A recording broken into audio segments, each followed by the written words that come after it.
السلام علیکم سامعین، ڈاکٹر اسرار احمد کے مزید بیانات سننے کے لیے ہمارے چینل کو سبسکرائب کریں تاکہ ہر نئی آنے والی ویڈیو آپ تک بآسانی پہنچ سکے۔ نہ پتا کہ کیا پڑھا گیا، نہ اس کا کوئی نزول ہوا، اور نزول ہو بھی جاتا تو کیا تھا، وہ روزہ جو تھا وہ روزہ تھا ہی نہیں جو رکھا تھا، اس میں کاروبار میں سود کرتے رہے اسی روزے کی حالت میں، وہ روزہ کہاں تھا، وہ تو فاقہ تھا۔ کم من صائم لیس لہ من صومہ الا الجوع، کتنے ہی روزے دار ایسے ہیں جنہیں اپنے روزے سے سوائے بھوک کے اور کچھ حاصل نہیں ہوتا، اور آج کل کے روزوں میں تو بھوک بھی نہیں تھی۔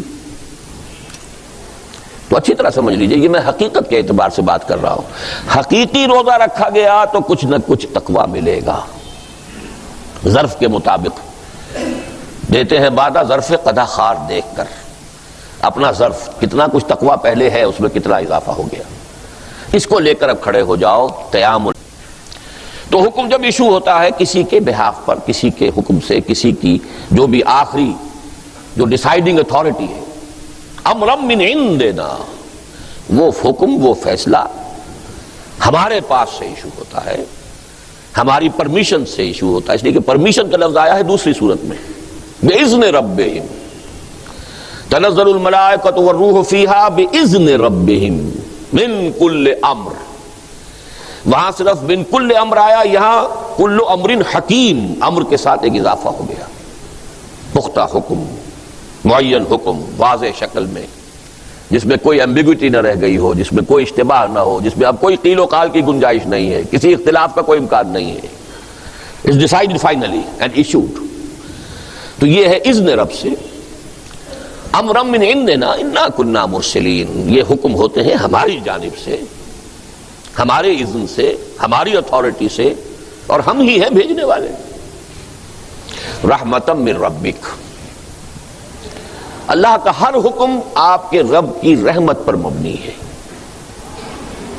ہو سکتا ہے کہ کوئی کسی کو ناگوار ہو، کسی کو وقتی طور پر اس سے کوئی تکلیف پہنچ رہی ہو، کسی قوم کو ہلاک کر دیا گیا، وہ بھی امر رب سے کیا گیا، انہیں تو بہت تکلیف پہنچی ہوگی، لیکن یہ ایسا ہی تھا کہ جیسے کسی کے جسم میں سے اگر ہاتھ پہ گینگرین ہو جائے تو پورا جسم کو بچانے کے لیے ہاتھ کو ایمپیوٹیٹ کر دیتے، کاٹ دیتے، یہ بھی رحمت ہے، پورے جسم کو بچانے کے لیے جو گلا سڑا عضو ہے اس کو کاٹ دیجیے۔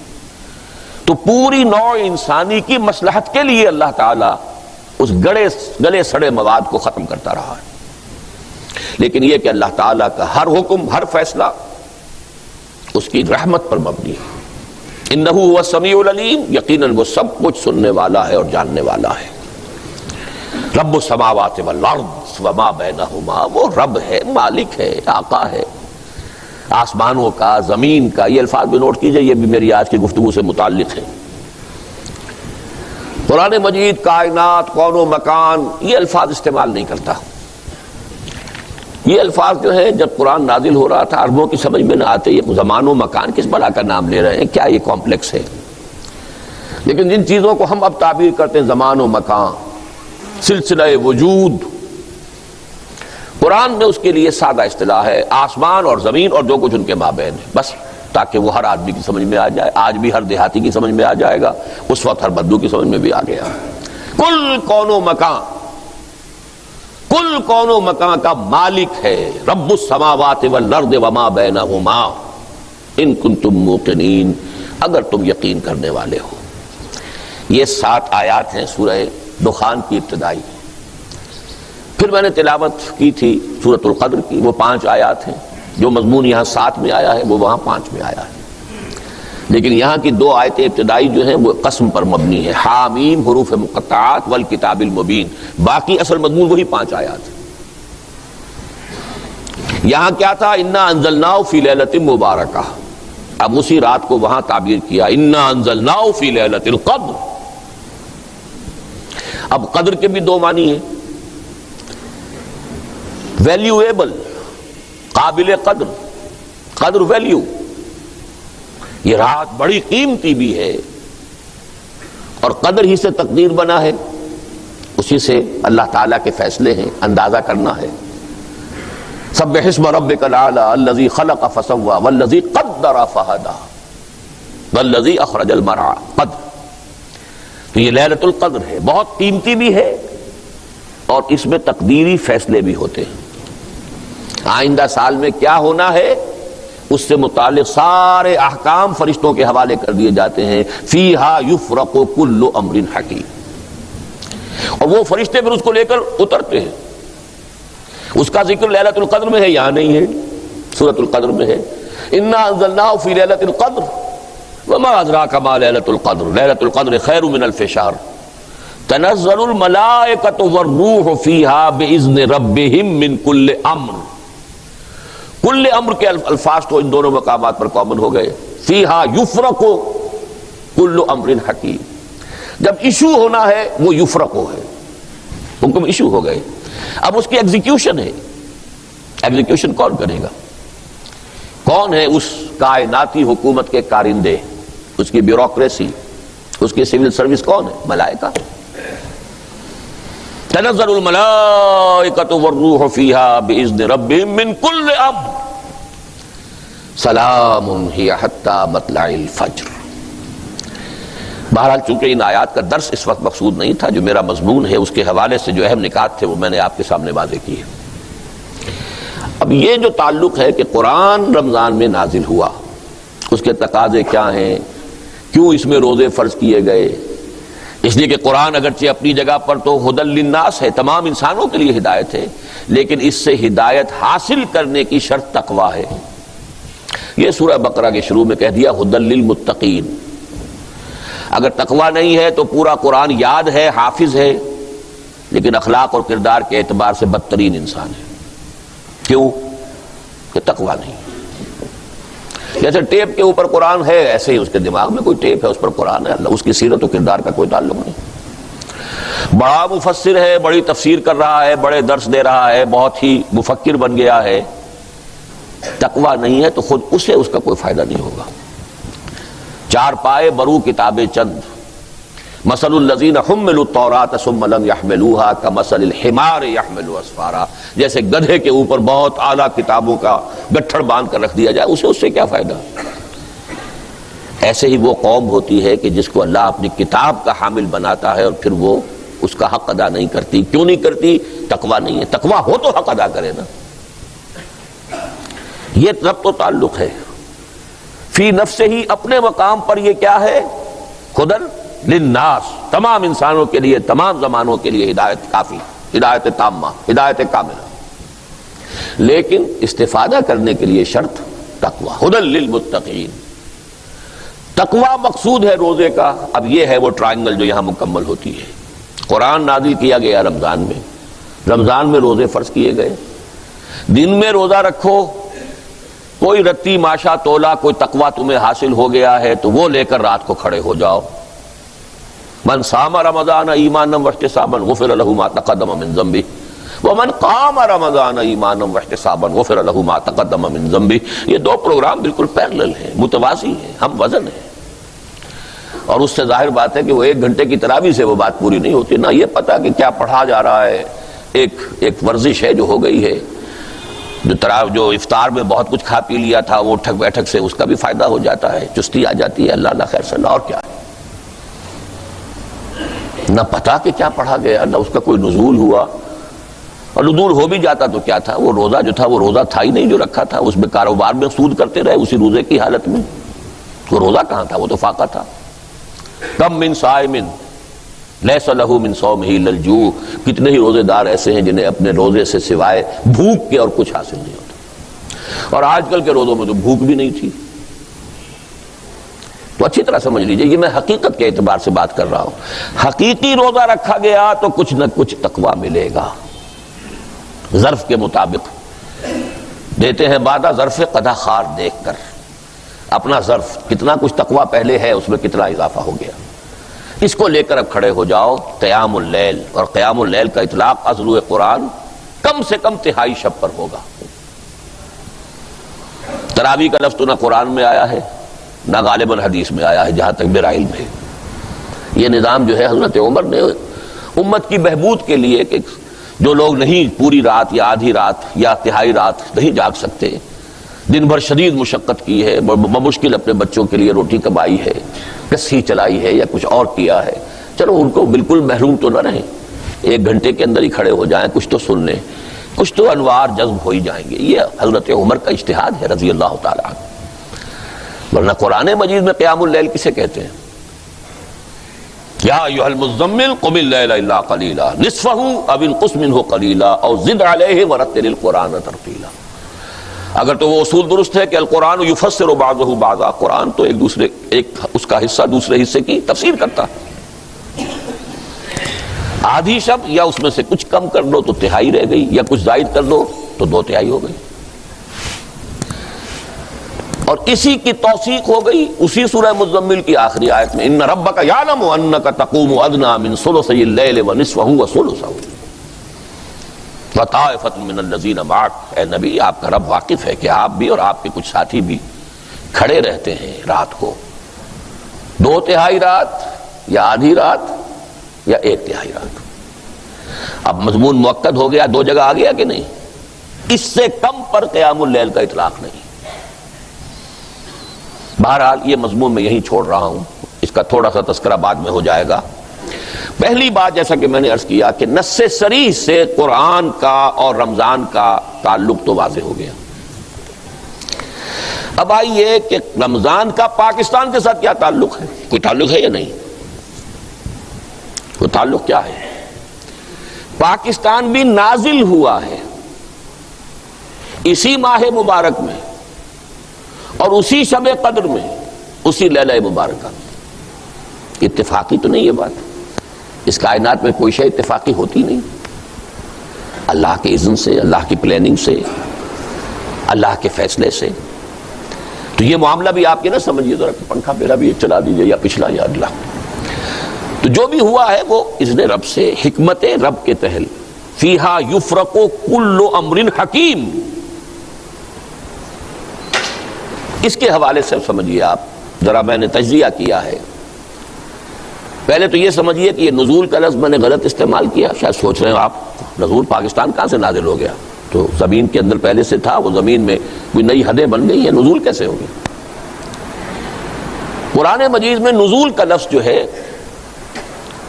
وہ صرف قرآن اور وحی کے لیے نہیں آیا ہے، ہلکا اور یہ سارے پنکھے چلا کے دو ہیں، بس پچھلا چلا دیں، یہ پھر بند کر دیں۔ دیکھیے، نیند کو بھی کہا گیا ہم نے نازل کی، سورہ آل عمران کی آیت نمبر 157، جب مسلمانوں پر وہ بڑا سخت وقت آ گیا غزوہ احد میں، بہت سخت وقت، اس وقت اللہ تعالیٰ نے خاص قسم کا سکون نازل کیا نیند کی شکل میں۔ ثم انزل علیکم من بعد الغم امنۃ نعاسا، یہ اونگ یا نیند نازل کی گئی ہے۔ اور پھر ہمارے ساتھیوں کو تو ازبر ہوگی وہ آیت، وَأَنزَلْنَا الْحَدِيدَ، لوہا ہم نے اتارا ہے۔ اس حوالے سے سمجھیے میں لفظ استعمال کر رہا ہوں تو میں نے اس کی جسٹیفیکیشن دی ہے، قرآن نازل ہوا، پاکستان بھی نازل ہوا۔ کب نازل ہوا؟ 12 مہینوں کا سردار مہینہ، سید الاشہر رمضان، ہفتے کے دنوں میں سید الایام جمعہ، سیدۃ اللیال راتوں کی ملکہ لیلۃ القدر لیلہ مبارکہ، اور یہ تینوں چیزیں جمع کی ہیں اللہ تعالیٰ نے۔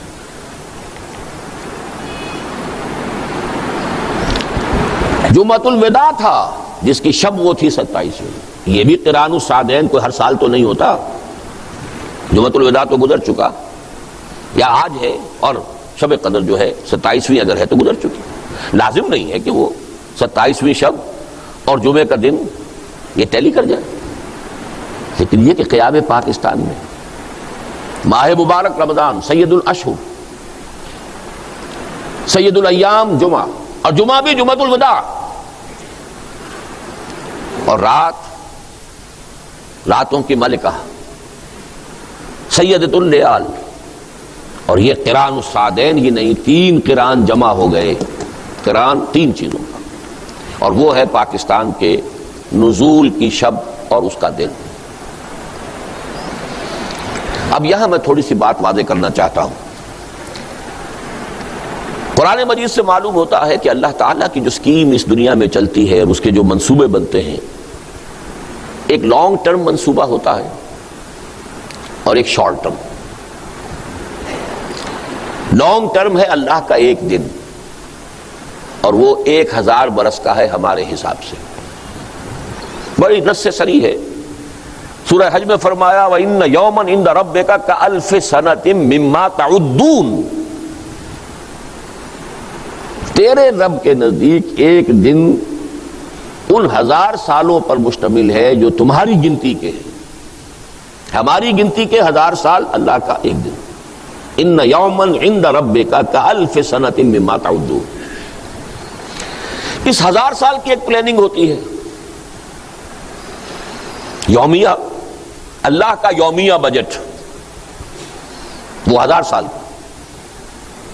اس پر نص سورہ سجدہ کی آیت یدبر الامر من السماء الى الارض.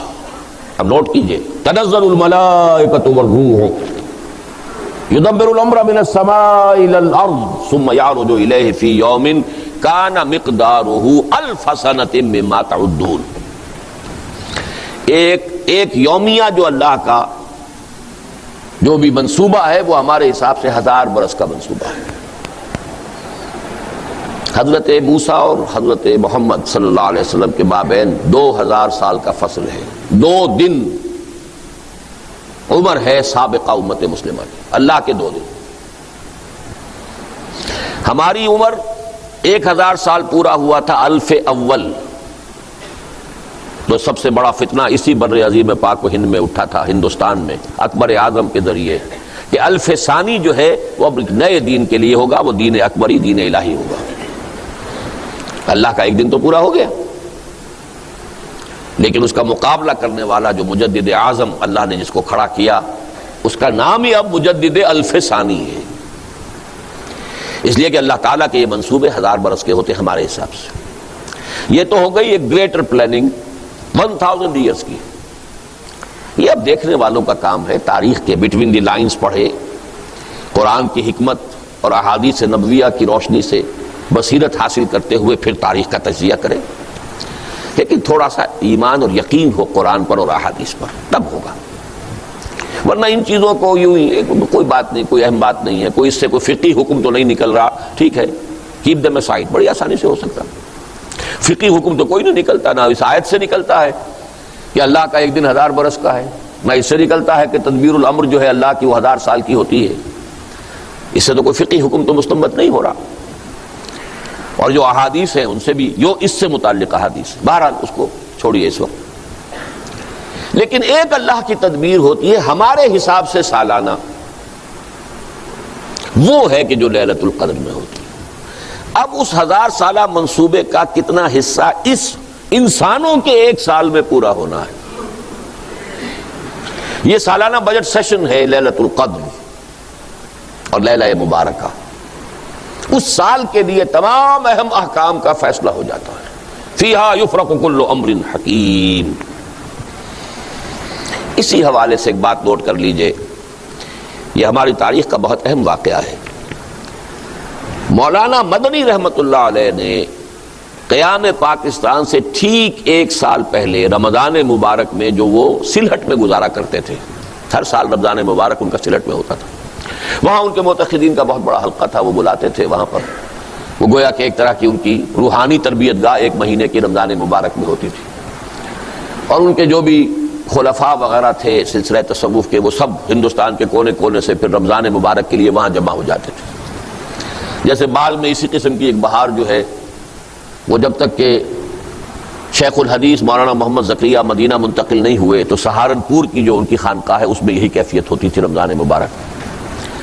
تو 1 سال پہلے بتا دیا تھا اپنے معتقدین کو کہ ملأ اعلیٰ، ملأ اعلیٰ سے مراد کیا ہے؟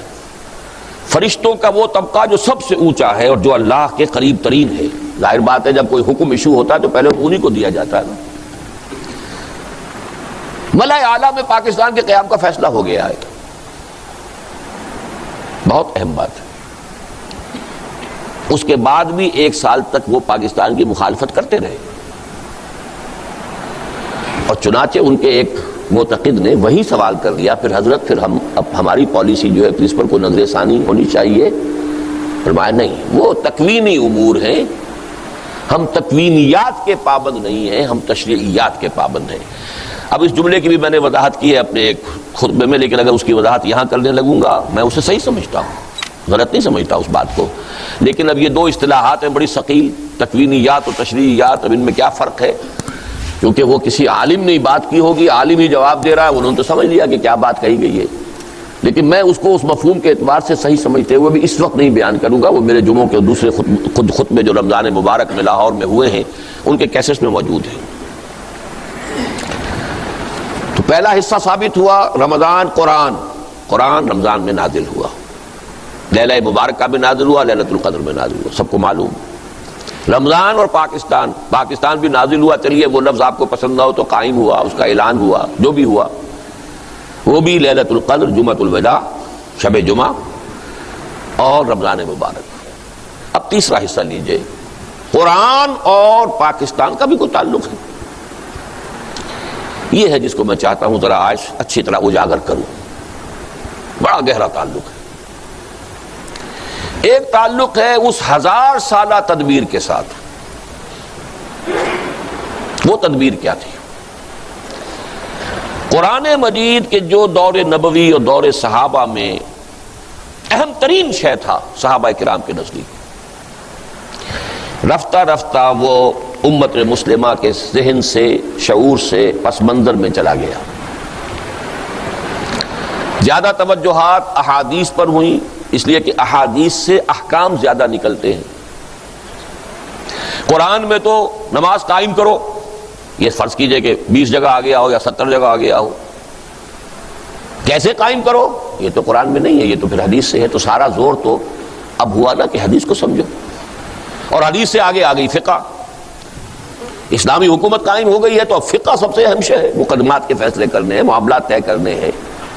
تو کچھ تو فطری اسباب تھے جس سے قرآن پس منظر میں چلا گیا، حدیث آگے، فقہ آگے، ہوتے ہوتے فقہ ہی فقہ رہ گئی۔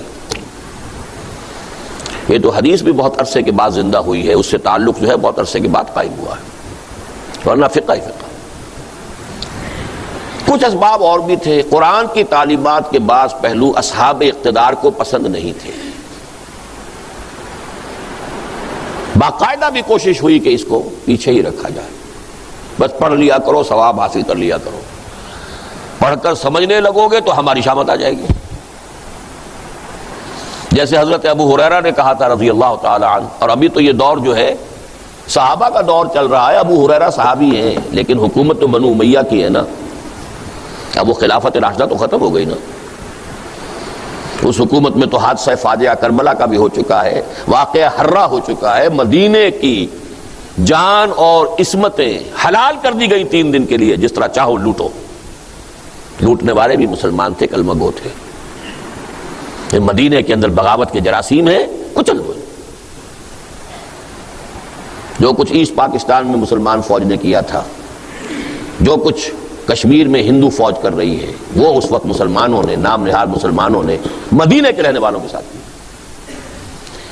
اب ان حالات میں قرآن کی اصل تعلیم کھول کر تو اپنی گردن ہی کٹوانی ہوگی نا۔ لہذا بخاری کی روایت ہے حضرت ابو ہریرہ کی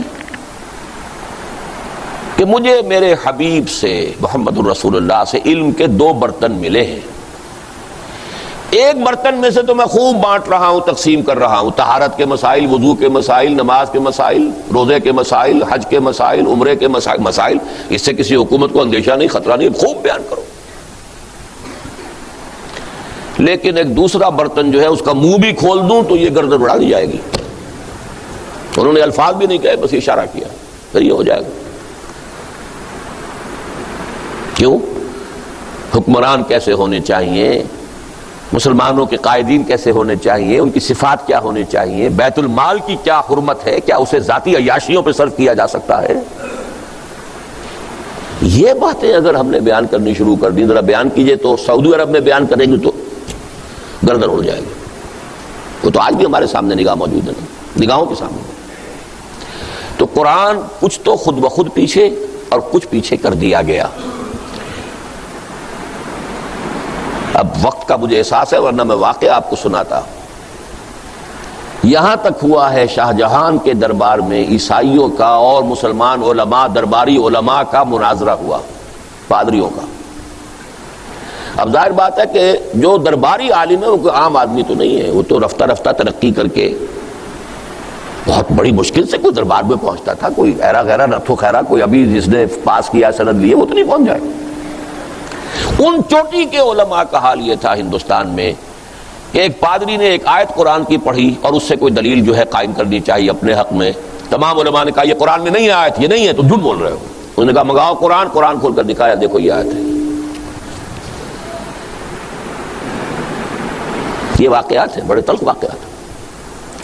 بہرحال یہ سمجھ لیجئے کہ قرآن حکیم سے امت کا جو بعد ہو گیا تقریباً 1000 سال میں، کہ یہاں تک نوبت پہنچ گئی، نوبت بہیں جا رسید. قرآن تو کام میں آتا ہے، فرنٹیئر میل کی سپیڈ سے قرآن پڑھو، ارے وہاں تو 20 منٹ میں تراویح ہو جاتی ہے، وہاں چلو بھاگ کر. یہ قرآن کے ساتھ حشر ہے جو ہم کر رہے ہیں. تو اس حوالے سے لیکن اب وہ دوسرے 1000 سال میں اس امت مسلمہ کا قرآن سے تجدید، تعلق کی تجدید کا عمل شروع ہوا ہے ہندوستان میں. شاہ ولی اللہ دہلوی، میری پوری کتاب اس موضوع پر موجود ہے، دعوت رجوع الی القرآن. رجوع الی القرآن، قرآن کی طرف رجوع کرنے کا عمل کب شروع ہوا، کیسے شروع ہوا، کیسے قرآن پس منظر میں گیا، وہ سارا فنومینا میں نے دعوت رجوع الی القرآن کا منظر اور پس منظر، دلائل اور حقائق اور شواہد کے ساتھ اس کتاب میں بیان کیا ہے. اس کا عمل شروع ہوا کب؟ شاہ ولی اللہ سے، ہندوستان میں. اس وقت تک قرآن مجید کا اردو میں تو کیا ترجمہ ہونا تھا، فارسی میں بھی نہیں تھا. فارسی کورٹ لینگویج تھی.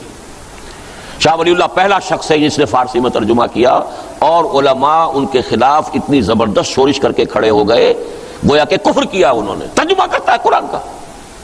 سرحد سے پٹھان منگوا لیے گئے تھے قتل کرنے کے لیے، مسجد فتح پوری کے باہر کھڑے ہوئے تھے کہ جب نکلے گا یہ ولی اللہ اسے قتل کر دینا.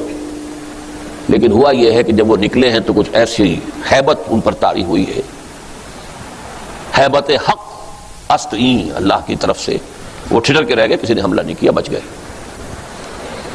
یہ حالت. فارسی میں ترجمہ کیا، ان کے 2 بیٹوں نے اردو میں ترجمہ کیا. ان کے ایک بیٹے نے پہلی اردو میں تفسیر لکھی. شاہ عبد العزیز دہلوی سب سے بڑے بیٹے تفسیر لکھ رہے، تفسیر عزیزی. شاہ عبد القادر نے اردو میں ترجمہ کیا، با محاورہ اردو. شاہ رفیع الدین نے اردو میں ترجمہ کیا، لفظی اردو.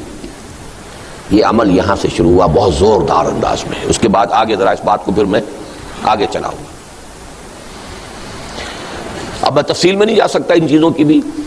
آغاز میں نے بتا دیا شاہ ولی اللہ اور خانوادہ ولی اللہ ہی، ان کا خاندان. اس سے ہندوستان میں قرآن کی طرف رجوع، اس کی ایک تحریک شروع ہوئی. وہ ہے 18ویں صدی کے آدمی. 1702 کی پیدائش ہے اور 1762 یا 63 کا انتقال ہے. جو جنگ تھی تیسری، پانی پت کی تیسری جنگ، اس کے بعد انتقال ہوا ہے.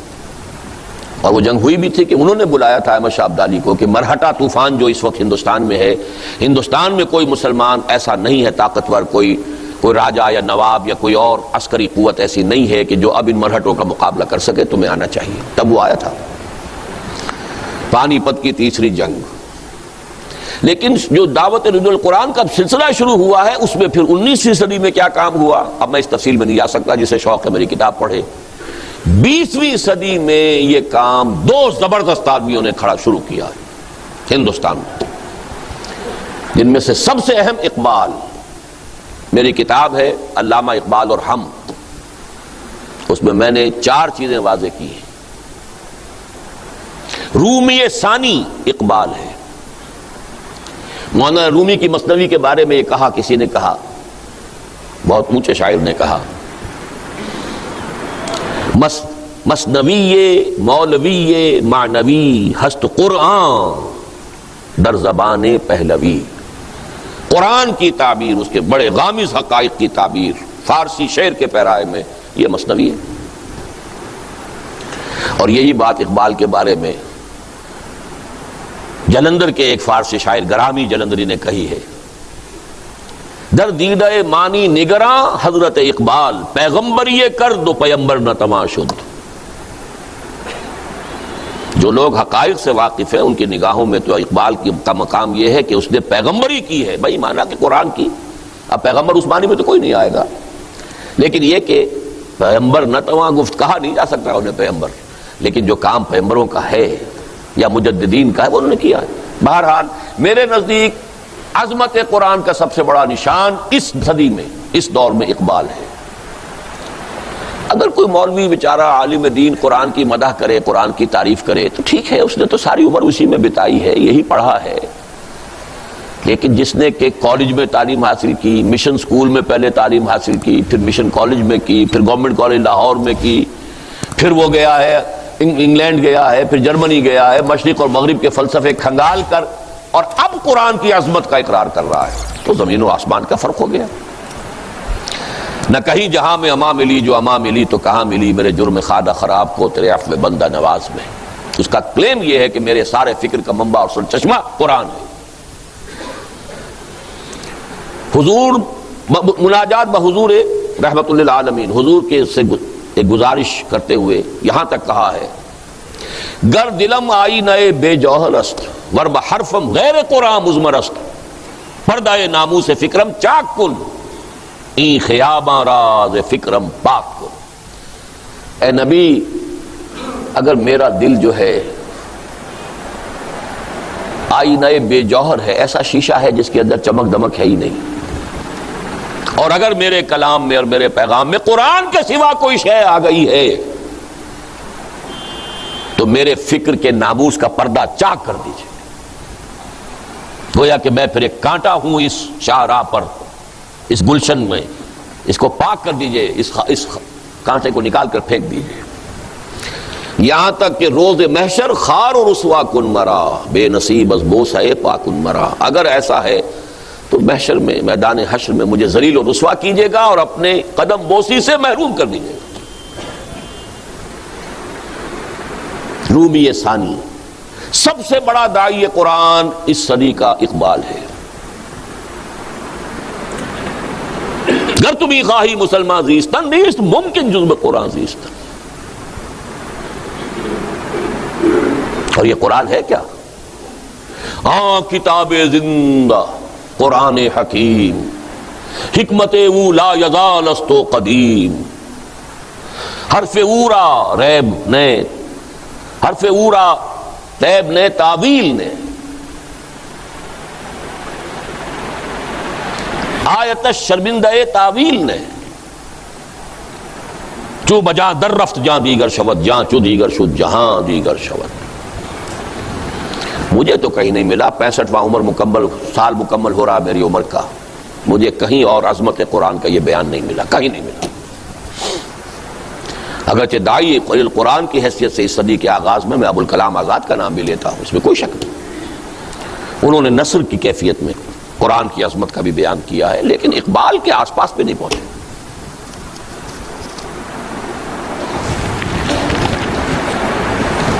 اور یہاں میں آپ کو دو گواہیاں دینا چاہتا ہوں عالم اسلام کے دو مسلمان مفکرین کی اس صدی کے، ایک عرب ایک ایرانی۔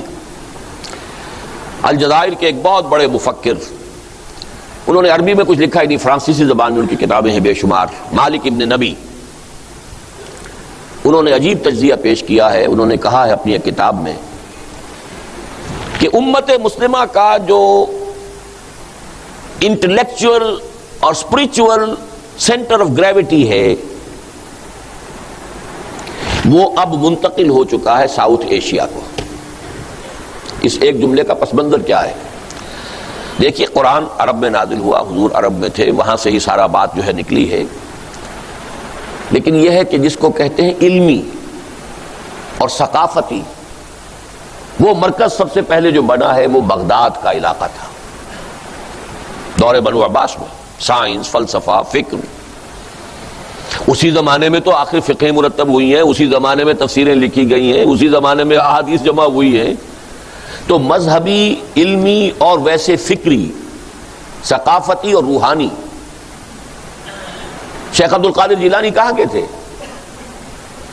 یہ مرکز رہا ہے تقریباً 700 برس تک، بغداد مرکز، اور وہ علاقہ جو ہے وہ گویا کہ علاقے کی حیثیت سے۔ پھر یہ سینٹر شفٹ ہوا ہے مغرب میں، اسپین اور یہ المغرب جسے کہتے ہیں، الجزائر، تونس، موراکو، موریتانیہ، اور یہ اسی الجزائر کا ایک شخص کہہ رہا ہے کہ اب یہ مرکز جو ہے یہ منتقل ہو گیا جنوبی ایشیا۔ جنوبی ایشیا ہندوستان کو کہتے ہیں۔ اب جو اسپرچول اور intellectual centre of gravity of the Muslim امہ is in the Indian sub continent. اس کی وضاحت آپ کو مل جائے گی، میں یہ بات بہت پہلے کہہ چکا ہوں، وہی دعوت رجوع القرآن کے اندر آپ یہ ساری چیزیں دیکھ لیں گے۔ ہمارے انٹلیکچوئل اور فلسافیکل اور اسپرچول فاؤنٹین ہیڈ کی حیثیت تو صرف قرآن ہی کو حاصل ہے، نکلتا تو وہیں سے جو کچھ نکلتا ہے۔ دوسری بات ڈاکٹر علی شریعتی کی ہے۔ ایران کے انقلاب میں فکر نام کی کوئی شے اگر تھی وہ صرف علی شریعتی کی تھی۔ وہ تو بہت ینگ ایج میں اس کو بادشاہ نے شہید کروا دیا تھا۔ اس کے بہت عرصے کے بعد پھر یہ علماء کی ایک جو ہوئی ہے اپرائزنگ ہوئی ہے، اس سے انقلاب آیا ہے، اور اس کے پیچھے کوئی فکر نہیں تھا۔ فکر اگر تھا کسی درجے میں تو علی شریعتی کے تھا، ورنہ خود آیت اللہ خمینی کو مفکر نہیں تھے۔ ان کی تصنیفات ایسی ہیں جیسے مولویوں کی تصنیفات ہوتی ہیں، اور کٹر جیسا شیعہ مولوی لکھے گا وہی چیزیں انہوں نے اس میں لکھی ہوئی ہیں۔ انقلابی کوئی فکر نہیں، یہ تو علماء کی ایک اپرائزنگ تھی، جیسے اب طالبان کی ہے افغانستان میں۔ کٹر حنفی قدامت پسند علماء ہیں، اس کا بھی تذکرہ بعد میں آئے گا۔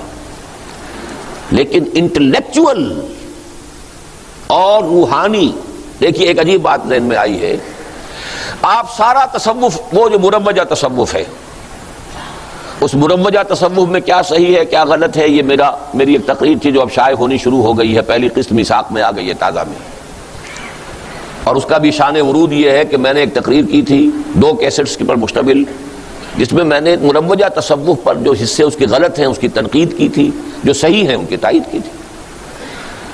ایک حلقہ ہے وہ تنظیم الاخوان، مولانا محمد اکرم آوان صاحب ان کے مرشد ہیں، اور بہت سے ان کے جو ہیں وہ مرید ہیں۔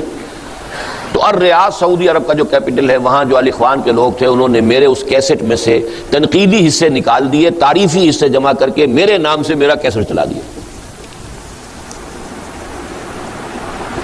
آج کی روحانیت یہ ہے جو خیانت بھی کرتی ہے، چوری بھی کرتی ہے، سرقہ بھی ہے۔ جب انہیں کہا گیا، انہوں نے کہا آپ چاہے اسے چوری سمجھ لیں چاہے کچھ اور سمجھ لیں، ہم تو کریں گے۔ اکرم آوان صاحب کو لکھا گیا، ان کی طرف جواب نہیں آیا۔ اب ہم نے یہ کیا ہے مجبوراً کہ وہ پوری تقریر شائع کر رہے ہیں، جو کچھ انہوں نے بھی کیسٹ میں رہنے دیا ہے وہ بھی، اور جو تھا وہ بھی، اور جو انہوں نے کاٹ دیا اس کو ذرا بولڈ کیا ہے تاکہ لوگوں کو معلوم ہو جائے کہ کیا کیا اس میں سے انہوں نے نکالا ہے۔ بہرحال جو بھی مروجہ تصوف ہے، اس وقت میں اس تفصیل میں نہیں جا رہا، وہ پہلی قسط اس کی شاید 3 میں مکمل ہو سکے گا بہت، کیونکہ 2 قسطوں پر مشتمل میری تقریر تھی وہ، لیکن اس کا پہلا آ گیا ہے تازہ میثاق میں۔ لیکن مروجہ تصوف میں ایک بات آپ کو نظر آئے گی، سارا ہندوستان میں تصوف باہر سے آیا۔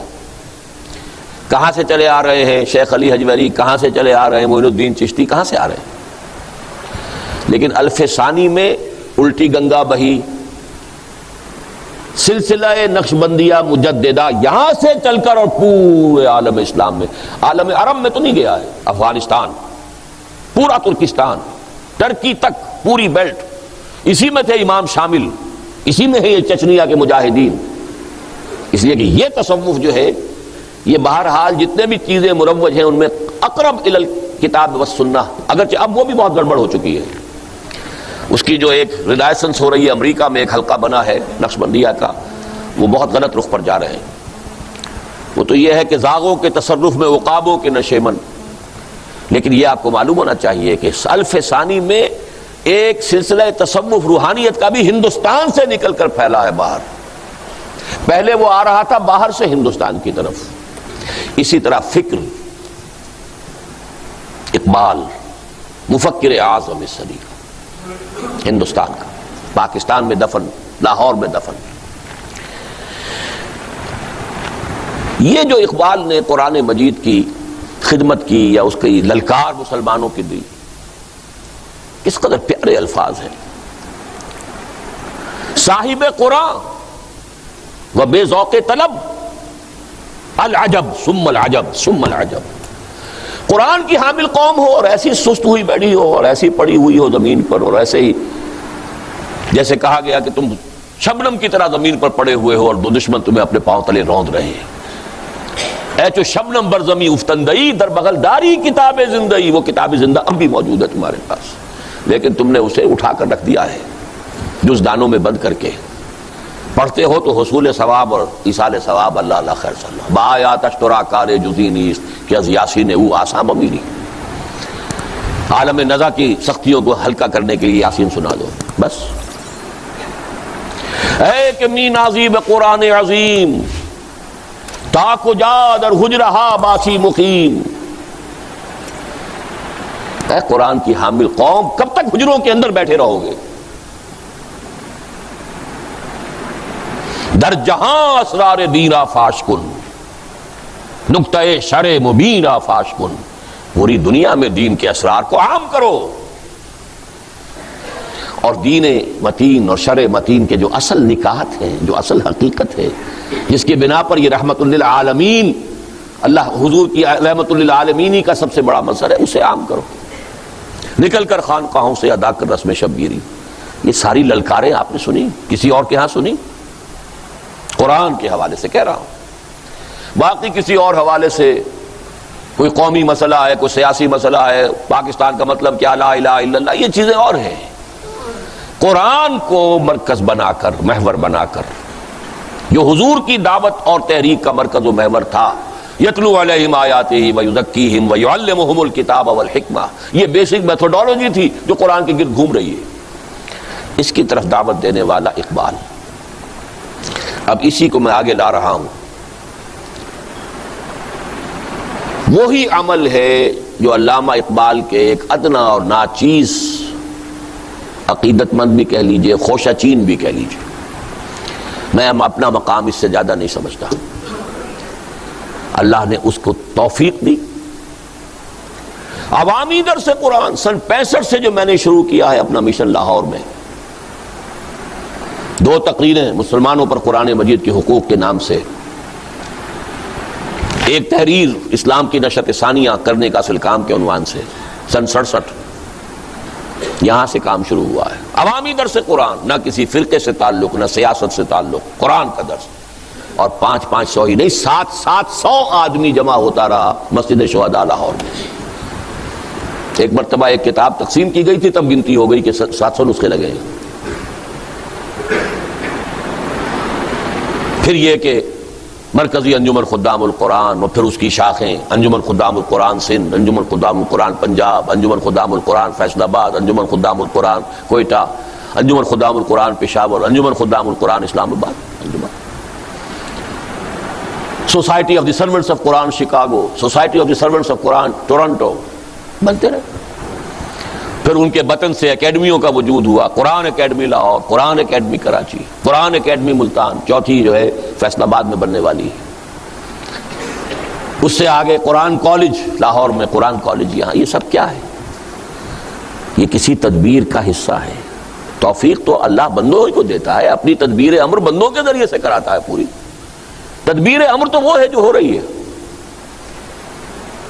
اور اس کی جو موسٹ ریسنٹ شکل ہے، جو 15 سال سے تقریباً شروع کی، کوئی شخص یقین نہیں کر سکتا تھا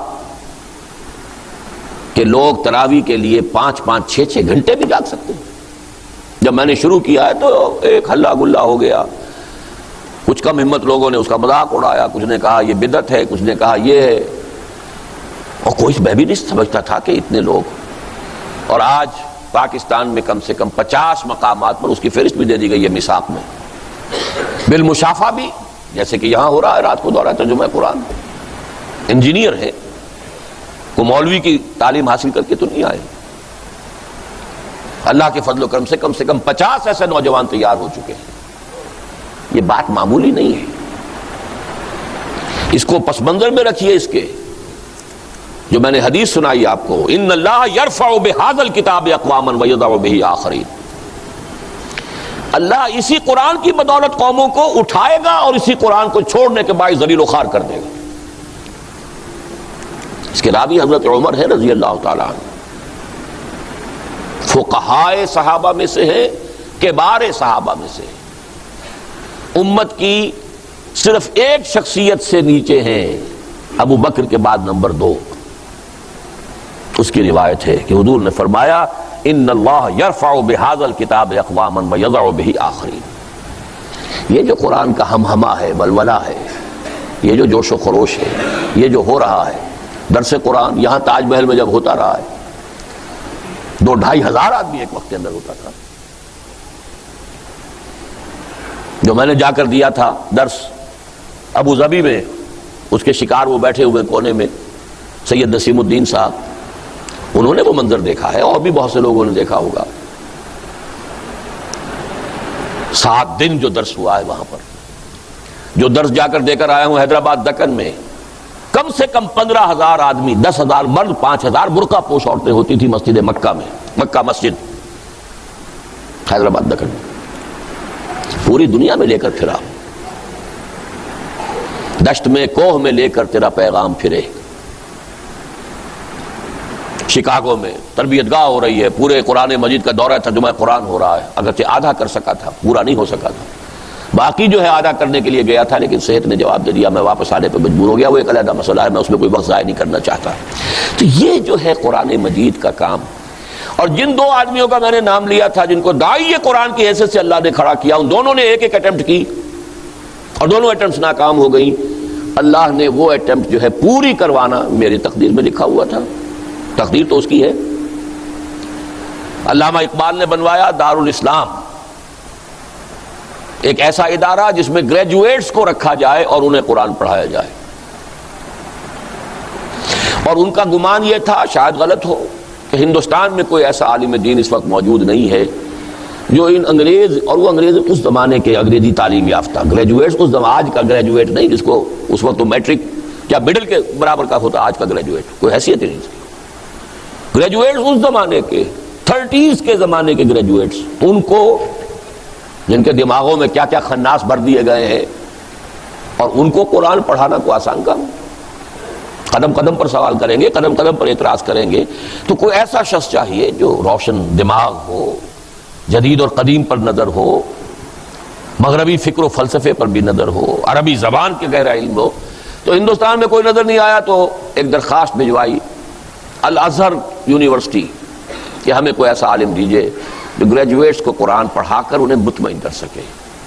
وہاں سے بھی معذرت آ گئی کہ ایسا کوئی آدمی ہمارے پاس بھی موجود ہے، لہذا وہ عمارتیں بن گئی تھی دارالاسلام کی۔ وہ بس پھر اس کے بعد یہ کہ مولانا مودودی وہاں چلے گئے، جماعت اسلامی کا مرکز وہاں رہا، یہ اپنا ایک مفید کام تو ہوا، اس میں ایک وقف قائم ہو گیا تھا، لیکن یہ کہ وہ اسکیم نہیں چل سکی۔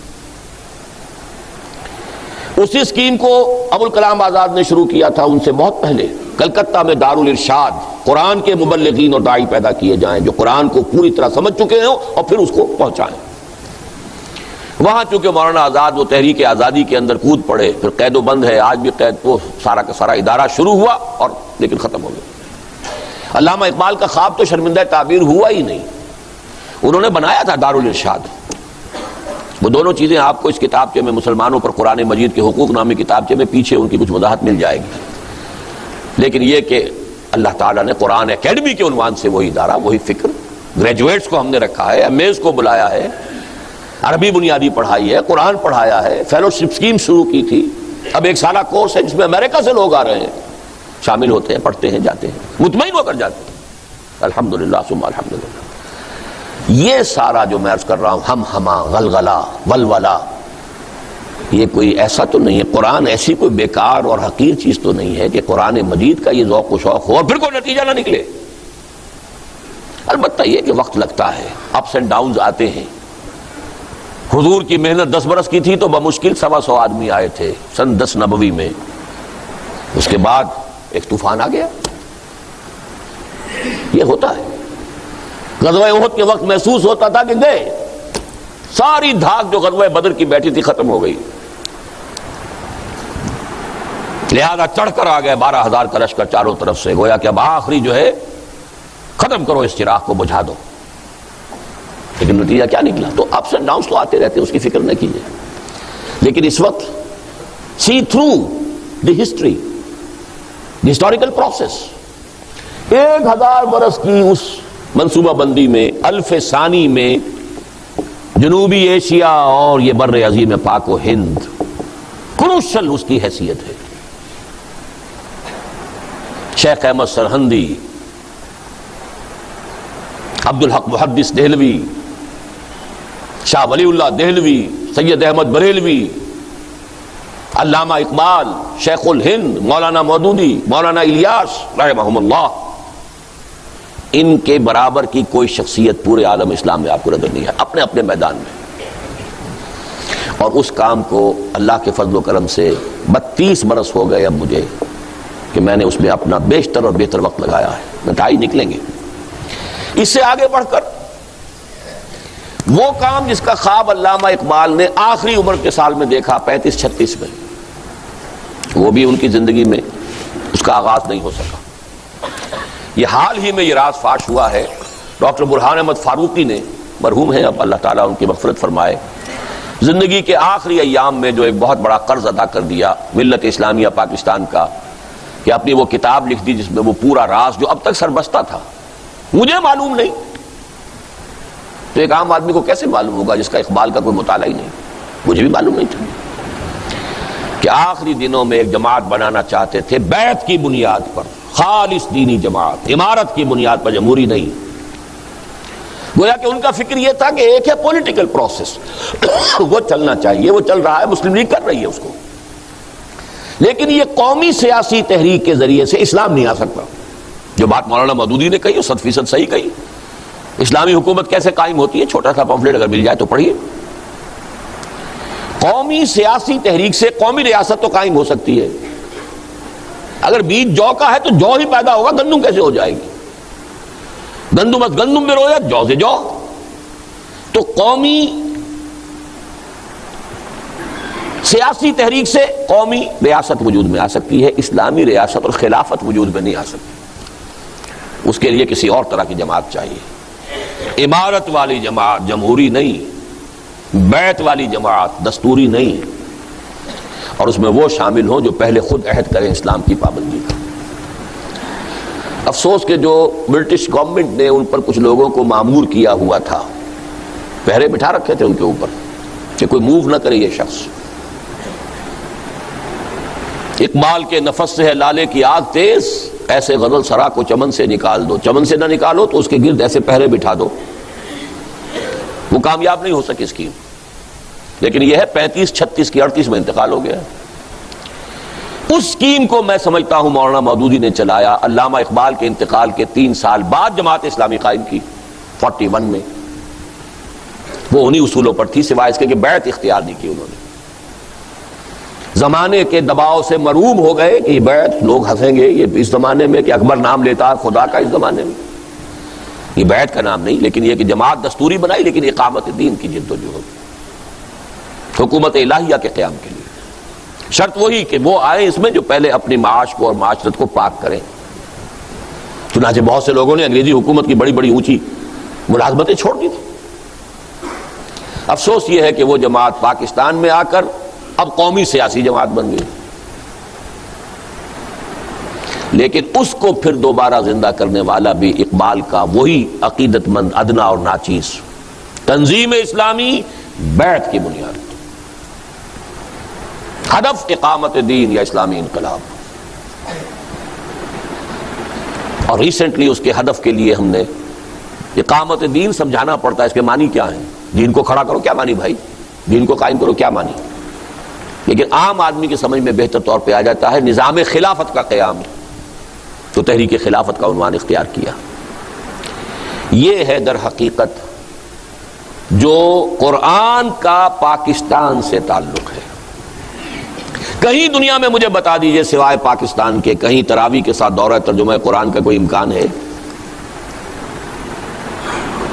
کہیں پوری دنیا میں مجھے بتا دیجئے کہ کسی فرقے واریت سے آزاد اور کسی وقتی سیاست سے لا تعلق رہتے ہوئے درس قرآن کی محفل، خالص درس قرآن کی محفل، اس میں ایک وقت میں 700 آدمی اور ایک وقت میں تاج محل ہوٹل میں 2500 آدمی، کہیں ہے اس کا امکان؟ تو تو کیا قرآن، پھر میں وہ الفاظ کہہ رہا ہوں ڈرتے ڈرتے، کیا اتنی ہی غیر مؤثر شے ہے، اتنی ہی کوئی حقیر شے ہے؟ صاحب قرآن و بے ذوق طلب، العجب ثم العجب ثم العجب. کس قدر تلخ انداز اقبال کا ہے. پیش ماں یک عالم فرسودہ است. میں جب دیکھتا ہوں ایک دنیا ہے گلی سڑی، گندی، فرسودہ، پرانی، ملت اندر خاک وہ آسودہ است، اور جو امت مسلمہ ملت اسلامی ہے وہ اس کے خاک میں پڑی ہوئی ہے اور آسودہ ہے، خوش ہے. یعنی اس گلے سڑے پرانے عالم میں بھی وہ اور نیچے پڑی ہوئی ہے. رفت سوز سینہ تاتار و کرد. عربوں کا جوش و خروش جب کم ہو گیا تھا الف اول کے دوران، الف اول عروج عربوں کا، زوال عربوں کا وہ پہلے 1000 سال میں مکمل ہو چکا تھا. اس کے بعد کون آئے؟ کرد آئے. صلاح الدین ایوبی کون تھے جنہوں نے لیا بیت المقدس واپس؟ کرد. پھر تاتاری آئے. ترکان عثمانی کون تھے؟ تاتاری تھے. اب وہ بھی ختم ہوئے. عرب تو گئے تھے، یہ بھی گئے. رفت سوزے سینہ تاتار و کرد، یا مسلمان مرد یا قرآن مرد. کیا ہوا ہے؟ مسلمان مر گیا ہے یا قرآن مر گیا ہے؟ اس تلخ انداز میں کسی نے جھنجھوڑا ہوگا؟ اور یہ پوری تاریخ کا ایک خلاصہ نکال کر دکھا دینا. بہرحال یہ تعلق جو ہے وہی اقبال مصور پاکستان ہے، وہی اقبال مبشر پاکستان ہے، وہی اقبال مفکر پاکستان ہے. تو قرآن کا اور پاکستان کا کوئی تعلق ہے کہ نہیں؟ یہ ہے میری گفتگو کا 1.25 گھنٹہ ہو گیا ہے. اب میرے پاس 45 منٹ باقی ہیں، لیکن یہ کہ میرا ارادہ تھا اس کو 1 گھنٹے میں مکمل کرنے کا. بہرحال جو مین جو ٹائٹل تھا میری آج کی گفتگو کا، رمضان، قرآن اور پاکستان کا باہمی ربط و تعلق. اب ذرا آسمان سے زمین پر بھی اترنا پڑے گا. میں نے پھر دوسرا حصہ اپنی گفتگو کا معین کیا ہے. جن کو یہ ساری چیزیں تفصیل سے دیکھنی ہو پچھلے 4 جمعوں کے کیسٹ میرے سن لیں. عالمی، علاقائی اور ملکی حالات کے پیش نظر پاکستان میں اسلامی انقلاب اور اقامت دین کی جد و جہد کے ضمن میں کچھ سوچ بچار. لیکن میں عالمی سے شروع کر رہا ہوں. عالم، جب ہم بولتے ہیں عالمی حالات تو ہماری نگاہ بڑی محدود ہوتی ہے. یہ عالم ارضی تک ہی ہوتی ہے، زمین میں کیا ہو رہا ہے، امریکہ میں، فلاں، چین میں، جاپان میں. ایک عالم بالا بھی تو ہے نا. وہ عالم بالا جس کا خالق، مالک اور مدبر اللہ ہے. اس کی بھی تو اپنی سکیمیں ہیں نا، جو 1000 برس کی ہوتی ہیں. تم بڑا تیر مارو گے، 5 سالہ منصوبہ بناؤ گے، وہ بھی پورا ہوتا ہے کہ نہیں ہوتا. 7 سالہ بناؤ گے. ہمارے تو سارے منصوبے جو ہیں وہ پھر ردی کی ٹوکری میں جاتے رہے. لیکن 1000 سال کا منصوبہ ہے، وہ ہوتا ہے. وہ اس عالمی سطح پر، عالم السماوات والارض. اسی لیے میں نے کہا تھا ان الفاظ کو نوٹ کر لیجئے، اس پر بھی میری کچھ گفتگو ہوگی. اب میں 2 آیات آپ کو سنا رہا ہوں. اس عالم السماوات والارض، اس کائناتی عالم کا جہاں خالق اللہ ہے، مالک اللہ ہے، مدبر بھی اللہ ہے. دیکھیے سورہ انعام میں فرمایا، سورہ یونس آیت نمبر 3، ان ربکم اللہ الذی خلق السماوات والارض فی 6 ایام ثم استوى علی العرش یدبر الامر. یقیناً تمہارا رب وہ اللہ ہے جس نے آسمانوں اور زمین ان کو 6 دنوں میں پیدا کیا، پھر تخت حکومت پر خود متمکن ہوا، خود تدبیر فرما رہا ہے امر کی. یہ ایک کائناتی حکومت ہے، اس کے کارندے ہیں، اس کی سول سروس ہے، اس کا حاکم اعلیٰ اللہ تعالیٰ ہے. کارندے جو ہیں وہ بھی طبقات ہیں ان کے، CSP گریڈ بھی ہے، نیچے بھی ہے، ملائے اعلیٰ بھی ہے، پھر ملائے اسفل بھی ہے، ملائکہ ارضی بھی ہے. یہ سب جو ہے کیا ہے؟ کارڈرز ہیں ان کے بھی. یہ نہ سمجھیے بغیر کارڈرز کے ہیں، لشکر ہے. وما یعلم جنود ربک الا ہو. تیرے رب کے لشکروں کو کوئی نہیں جانتا سوائے اس کے. تو لشکروں میں بھی کمان ہوتی ہے. سید الملائکہ حضرت جبرائیل ہیں، مختلف کام مختلف ملائکہ کے تفویض ہیں، یہ سب کچھ ہے کہ نہیں؟ یہ آج ہمارا جو ذہن میٹیریلسٹک اور مادی بن گیا، ان چیزوں کو ہم نے صرف ایک گوشے میں رکھا ہوا، ہاں وہ مانتے ہیں ہم ہیں، فرشتے بھی ہیں، کیا ہیں وہ؟ ان کی حقیقت اور ان کا مقام واضح ہے کچھ؟ ان کی درجہ بندی وہ سول سروس سے، ایگزیکیوشن ان کے ذریعے سے۔ اب ذرا نوٹ کیجئے ان الفاظ کو دوبارہ، اور پھر وہی اصول کے دو جگہ ضرور آئے گا وہ مضمون، ذرا سے فرق کے ساتھ، وہ بھی نوٹ کر لیجئے گا۔ ان ربکم اللہ الذی خلق السماوات والارض فی ستۃ ایام ثم استوى علی العرش یدبر الامر۔ سورہ سجدہ کی دو آیتیں ہیں، 4 اور 5۔ یہ آیت نمبر 3 ہے سورہ یونس کی جو میں نے پڑھی، پوری نہیں پڑھی ورنہ وقت زیادہ لگ جائے گا، جو متعلق ہے وہ حصہ پڑھا شروع کا، فرسٹ ہاف۔ اب ہیں آیات نمبر 4 اور 5 سورہ سجدہ کی، جو حضور کو بڑی پیاری تھی اس اعتبار سے کہ فجر کی نماز میں آپ عموماً پہلی رکعت میں سورہ سجدہ پڑھتے تھے۔ اب یہاں نوٹ کیجئے، اللہ الذی خلق السماوات والارض وما بینہما، وہاں بینہما نہیں تھا، یہاں ایڈ کر دیا۔ اللہ وہ ہے جس نے پیدا کیا آسمانوں کو اور زمین کو اور جو کچھ ان دونوں کے مابین، فی ستۃ ایام، 6 دنوں میں، ثم استوى علی العرش، پھر عرش پر متمکن ہوا۔ وہاں تھا یدبر الامر صرف، یہاں اس کی تفصیل آ گئی، یدبر الامر من السماء الى الارض ثم يعرج الیہ فی یوم کان مقدارہ الف سنۃ مما تعدون۔ اس کی تدبیر امر 1000 سال، جو تمہارے 1000 سال ہیں تمہاری تقویم اور گنتی کے حساب سے، اس کو محیط ہوتی ہے۔ تو سب سے پہلے تو ہمیں دیکھنا ہے کہ وہ جو عالمی کائناتی حکومت ہے، the permanent and holy divine universal system, یہ میں کیوں الفاظ کو بنا رہا ہوں کہ اس کے مقابلے میں آئے گا دی نیو ورلڈ آرڈر۔ جب عالم ارض پر ہم آئیں گے تو اس کا بھی کوئی نظام آ رہا ہے نا، دی نیو ورلڈ آرڈر، اس کا تعلق اس زمین سے ہے، نیو ہے، وہ جو ہے آرڈر وہ ہمیشہ کا وہی ہے، اس میں نیو اور اولڈ کا کوئی سوال نہیں۔ دی پرماننٹ، اسی لیے لفظ میں نے ایڈ کیا، the permanent holy divine universal system, پوری یونیورس کو محیط۔ اس کے حوالے سے ہم کہاں کھڑے ہیں؟ یہ باتیں میں نے پوری تفصیل سے اپنی ایک کتاب میں بیان کی ہیں، جو 3 سال پہلے عید الفطر میں میں نے تقریر میں بیان کی تھی مختصراً، پھر اس پر کالم لکھے تھے، اس کے مختلف مضامین نوائے وقت میں چھپے تھے، پھر کتاب بن کر آ گئی تھی، سابقہ اور موجودہ مسلمان امتوں کا ماضی، حال اور مستقبل۔ لیکن اس کا اس وقت جو مجھے بیان کرنا ہے، 4 نکات اچھی طرح سمجھ لیجئے اس ڈیوائن یونیورسل سسٹم کی مشیت اور اس کی اب تقدیر کیا ہے، کیا ہوگا۔ واللہ غالب علی امرہ، اللہ کا یہ امر جو ہے جس پر وہ غلبہ رکھتا ہے، اس کے کیا مراحل سامنے آنے والے ہیں۔ اب اس میں میں نے کہاں سے اخذ کیا؟ قرآن سے کیا، کہاں سے کیا؟ حدیث سے کیا۔ علامہ اقبال سے تمام تر اپنی عقیدت کے باوجود ان کے ایک شعر کو میں نے تبدیل کر دیا، اسے میں غلط سمجھتا ہوں۔ انہوں نے کہا کہ خیرہ نہ کر سکا مجھے جلوہ دانش فرنگ، صحیح ہے، 100% صحیح ہے۔ سرما ہے میری آنکھ کا خاک مدینہ و نجف، مدینے سے مراد حضور کو لیا، نجف سے حضرت علی کو۔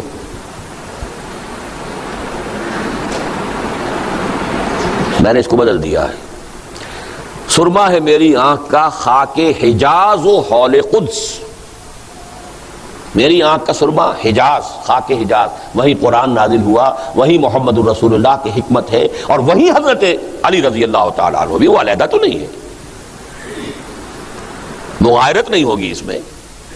عطف اگر آ جائے گا 2 کے درمیان تو مغایرت ہو گئی، نہیں، چاہے دفن وہاں ہو گئے ہو لیکن ہے تو اسی حجاز کی پیداوار نا۔ ہاں دوسرے ایک اور شے ہے، اور وہ ہے حول قدس، کچھ سمجھے ہے بات یا نہیں؟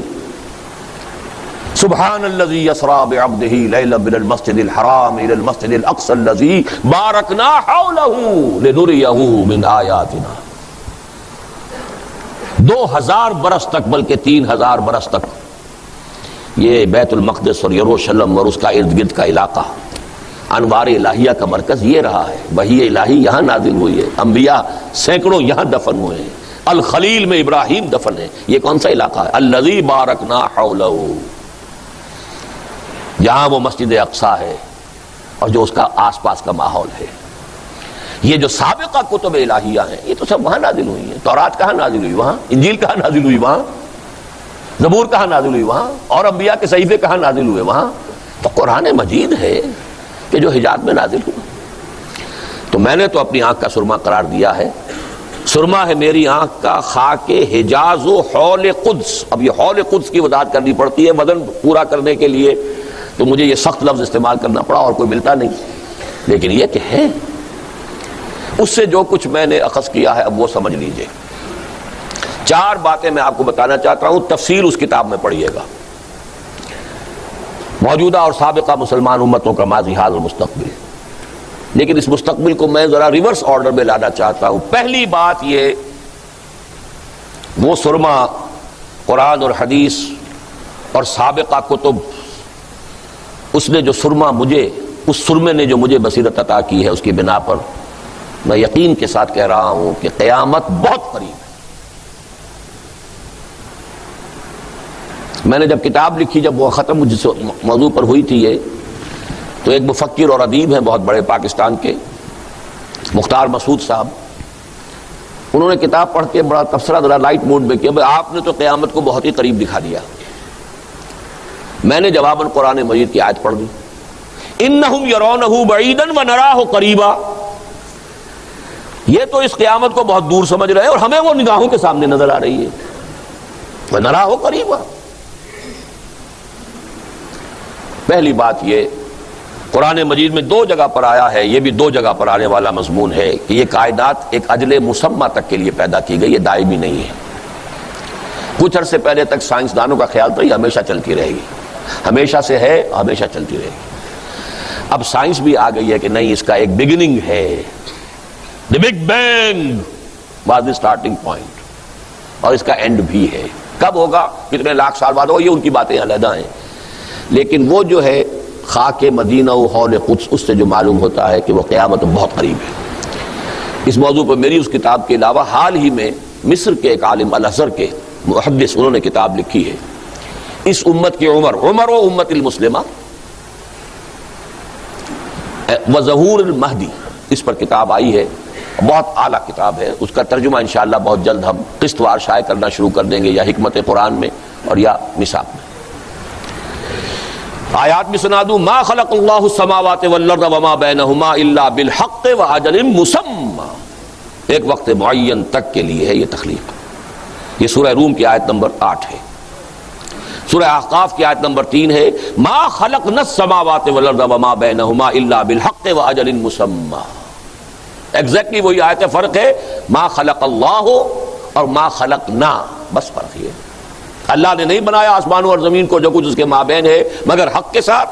پرپز فل کریشن ہے یہ، پرپز لیس نہیں ہے، ایٹ رینڈم نہیں ہے، کسی کھلاڑی کا بچے کا کھیل نہیں ہے، رام کی لیلا نہیں ہے، بلکہ یہ بالحق اور اجل مسمى، ایک وقت معین تک کے لیے.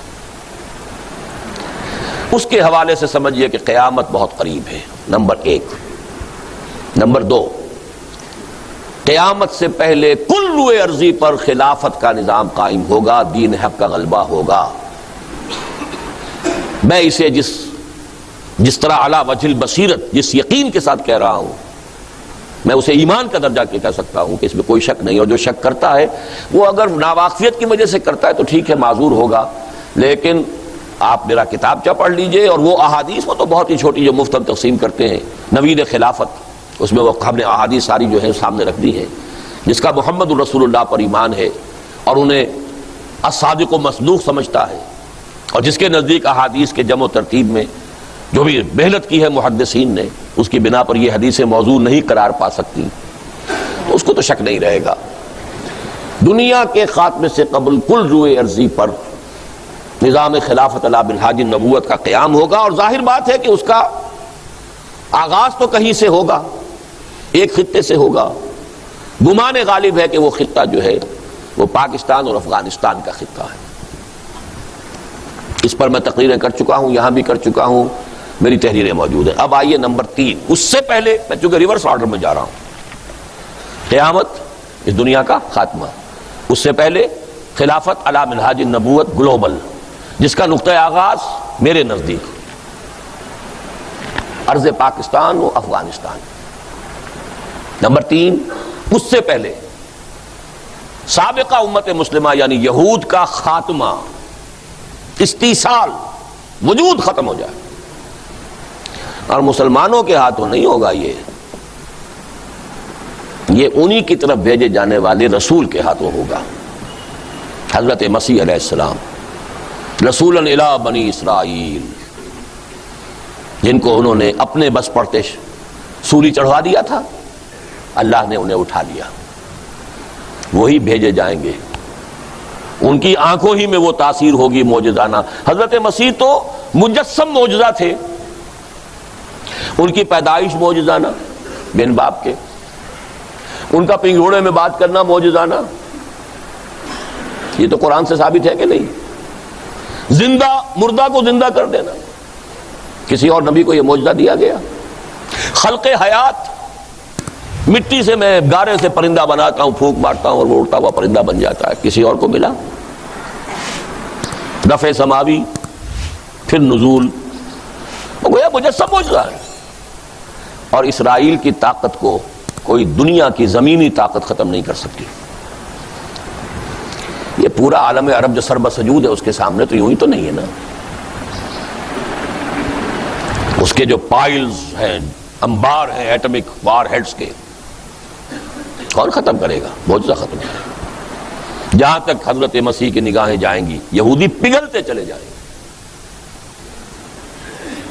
شجر و حجر پکار پکار کر کہیں گے مسلمانوں یہ ایک یہودی میرے پیچھے چھپا ہوا ہے، اسے آ کے قتل کرو. مسلمان قتل کریں گے، سوائے ایک درخت ہے غرقد، وہ یہودیوں کو پناہ دے گا. اور آپ سمجھیے اتنا یقین ہے یہودیوں کو ان کتابوں کے اوپر اور ان روایات کے اوپر کہ سب سے زیادہ پلانٹیشن اسرائیل میں انہوں نے غرقد کی ہے.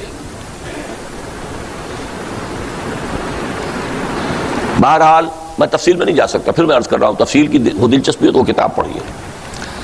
لیکن نمبر 4 ہے بہت تلخ. یہ ساری باتیں تو بڑی اچھی لگ رہی ہیں نا ہمیں، خلافت قائم ہو جائے گی، دین کا غلبہ ہو جائے گا، کیا کہنے، یہودی ختم ہو جائیں گے، بہت اچھا.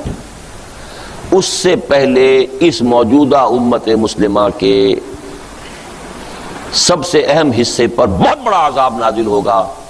ہولوکاسٹ کے درجے کا قتل عام ہوگا عالم عرب میں یہودیوں اور ان کے سرپرستوں عیسائیوں کے ہاتھوں. الملحمۃ العظمی،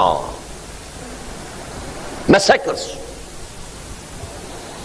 اور یہ سلسلہ شاید اگلے سال سے شروع ہو جائے. 1948 میں اسرائیل قائم ہوا تھا. اب اندازہ ہو رہا ہے، کچھ گواہی بھی ملی ہے کہ انہوں نے 50 برس کا مارجن رکھا تھا مسجد اقصیٰ کے شہید کرنے کا. 1998 میں وہ پورا ہو جائے گا. مسجد اقصیٰ شہید ہوگی، مسلمان احتجاج کرنے کے لیے اٹھے گا جیسا ہندوستان کا مسلمان. ایودھیا کی مسجد کی کوئی حیثیت ہی نہیں تھی، بابر کی بنائی ہو کسی اور کی بنائی ہو، اس کی کیا حیثیت ہے؟ اور مسجد اقصیٰ وہ جب منہدم ہوگی تو کس طریقے سے چیخ کر اٹھے گا پوری دنیا کا مسلمان، خاص طور پر اس علاقے کا مسلمان، عرب مسلمان. فنڈامنٹلسٹ ہے ان میں، نوجوانوں میں بڑی زبردست طاقت موجود ہے، حکومت ایجنٹ ہے ان کی. ان کی فہرست میں تازہ اضافہ ہو گیا یاسر عرفات کا. ورنہ جو کچھ الجزائر میں کر رہی ہے حکومت اور جو کچھ کہ مصر میں کر رہا ہے صدر جو ہے وہاں کا، وہ عقیل میں بہت زبردست عذاب. اور نمبر 2 عذاب اس امت مسلمہ پاکستان پر آنے کا اندیشہ ہے، وہ یقینی ہے یہ اندیشہ ہے. اس لیے کہ پہلے مجرم وہ ہیں، اس لیے کہ ان کو سب سے بڑا مقام اللہ نے عطا کیا، عربی میں قرآن نازل کیا، اور ان میں سے تھے عرب محمد صلی اللہ علیہ وسلم. یہ رتبہ بلند ملا جس کو مل گیا. لیکن انہوں نے بھی اگر اپنا قبلہ یا واشنگٹن کو بنایا یا ماسکو کو بنایا تو ان سے بڑا مجرم تو کوئی نہیں. ان پر تو بہت بڑی سزا آئے گی، یقین کے درجے میں آئے گی. دوسری سب سے بڑی جس کے اوپر اللہ تعالیٰ کا فضل ہوا ہے قوم، وہ پاکستان کے مسلمان ہیں. پاکستان کا قیام معجزانہ. میری کتاب استحکام پاکستان میں وہ 3 ابواب میں نے ثابت کر دیا ہے، ابھی حال ہی میں نوائے وقت نے اسے شائع کیا ہے دوبارہ ان ابواب کو. قیام پاکستان معجزانہ. اس کے لیے سارے تدابیر اللہ نے جو اختیار کی معجزات. ہندو اور انگریز کی ملی بھگت کے باوجود پاکستان کا قیام. ماؤنٹ بیٹن گاندھی کا چیلا، نہرو فیملی سے اس کے جو تعلقات تھے ان سب کو پیش نظر رکھی اور پھر پاکستان قائم ہو گیا. لیکن ہم نے کیا کیا؟ پاکستان کا مطلب کیا؟ لا الہ الا اللہ. وہ کہاں ہے؟ 50 برس تو ہو گئے لیکن وہ اسلام کہاں ہے؟ بہرحال دوسری سب سے بڑی مجرم قوم، 130 کروڑ مسلمان دنیا میں اس وقت ہے اندازاً، 20 کروڑ عرب ٹاپ کے مجرم، 10 کروڑ مسلمانان پاکستان نمبر 2 مجرم، باقی جو 100 کروڑ ہیں ان کا معاملہ نیچے کا ہے. یہ عذاب آنے والا ہے. یہ تو میں نے ابھی بات کی ہے جو اس سربے کے ذریعے سے مجھے نظر آئی ہے. اس کائناتی حکومت کی جو تدبیر ہے اس کے تحت کیا ہونے والا ہے. شاید آئندہ 100 سال کے اندر اندر یہ سارا معاملہ پورا ہو جائے، واللہ عالم. اب ذرا نیچے آئیے. عالم ارضی، یہودیوں کی مالیاتی حکومت کرۂ ارضی کے 3/4 پر قائم ہو چکی ہے. وہ کولونیلزم اور تھی جس کا سیلاب 300-400 برس پہلے چلا تھا. وہ تھا براہ راست جا کر قبضہ کرنا، حکومتیں بنانا. اس صدی کے وسط میں اس کولونیلزم کی بساط نپٹ گئی، ایک نیا شروع ہو گیا. جب وہ بساط نپٹ رہی تھی اسی وقت ورلڈ بینک قائم کر دیا گیا تھا. دم لیا تھا نہ قیامت نے ہنوز، پھر تیرا وقت سفر یاد آیا. وقت لگا ہے اسے، تقریباً نصف صدی لگی ہے، لیکن اس وقت کرۂ ارض کا 3/4 اس یہودی، عالمی یہودی مالیاتی استعمار کے شکنجے میں پوری طرح جکڑا جا چکا. دونوں امریکہ شمالی اور جنوبی، پورا یورپ، پورا افریقہ سوائے ایک سوڈان کا ملک ہے جو ابھی کچھ تھوڑا بہت، لیکن اس کا بھی میں سمجھتا ہوں حالات جو خبریں آ رہی ہیں بڑی وہ مایوس کن سی جا رہی ہیں. کہاں تک مقابلہ کرے؟ ایک ملک ہے جس کے وسائل بہت کم ہیں. عالم اسلام میں سے کوئی مدد کرنے کو تیار نہیں، سوائے کچھ مدد کی ہے تو ایران نے کی ہے. ایران کو اپنی جان کے لالے پڑے ہوئے ہیں. انسرکلمنٹ آف ایران. اب ٹارگٹ نمبر 1 تو ایران ہے. ایشیا بھی تقریباً جو ہے عالم عرب سربسجود ہو چکا ہے. عراق اگر کوئی کر سکتا تھا ادھر ادھر کی بات، اس کا بھرکس نکال دیا. اس کے ایٹمک جو بھی پلانٹس تھے، انسٹالیشنز تھی، انہیں تو بہت پہلے اسرائیلی جیٹس جا کر تباہ کر آئے تھے. سعودی عرب پر سے ریفولنگ کر کے گئے تھے.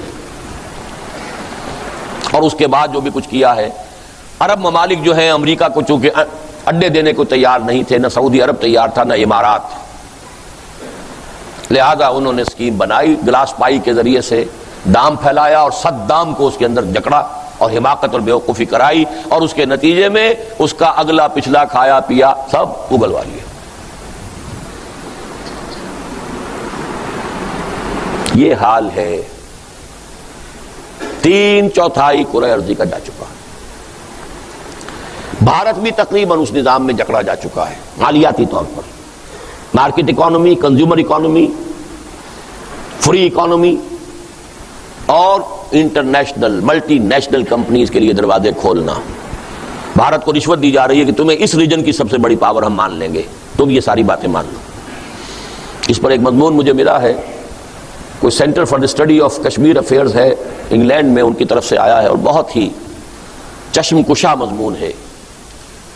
اس کا انشاءاللہ ہم اسے قرآنک ہورائزنز میں شائع کر دیں گے، اس کو آپ مطالعہ کیجئے گا کہ یہ اس وقت کی اسٹریٹجی ہے کہ یہ NWO جو ہے نیو ورلڈ آرڈر، یہ بھارت کو یہ کچھ رشوتیں دے کر کے اس پورے علاقے کا آسین اور آرک کا سربراہ بنا کر مالیاتی سارا جو ہے اس علاقے کا سربراہ بنا دیں گے، تم ہماری یہ چیزیں مان لو.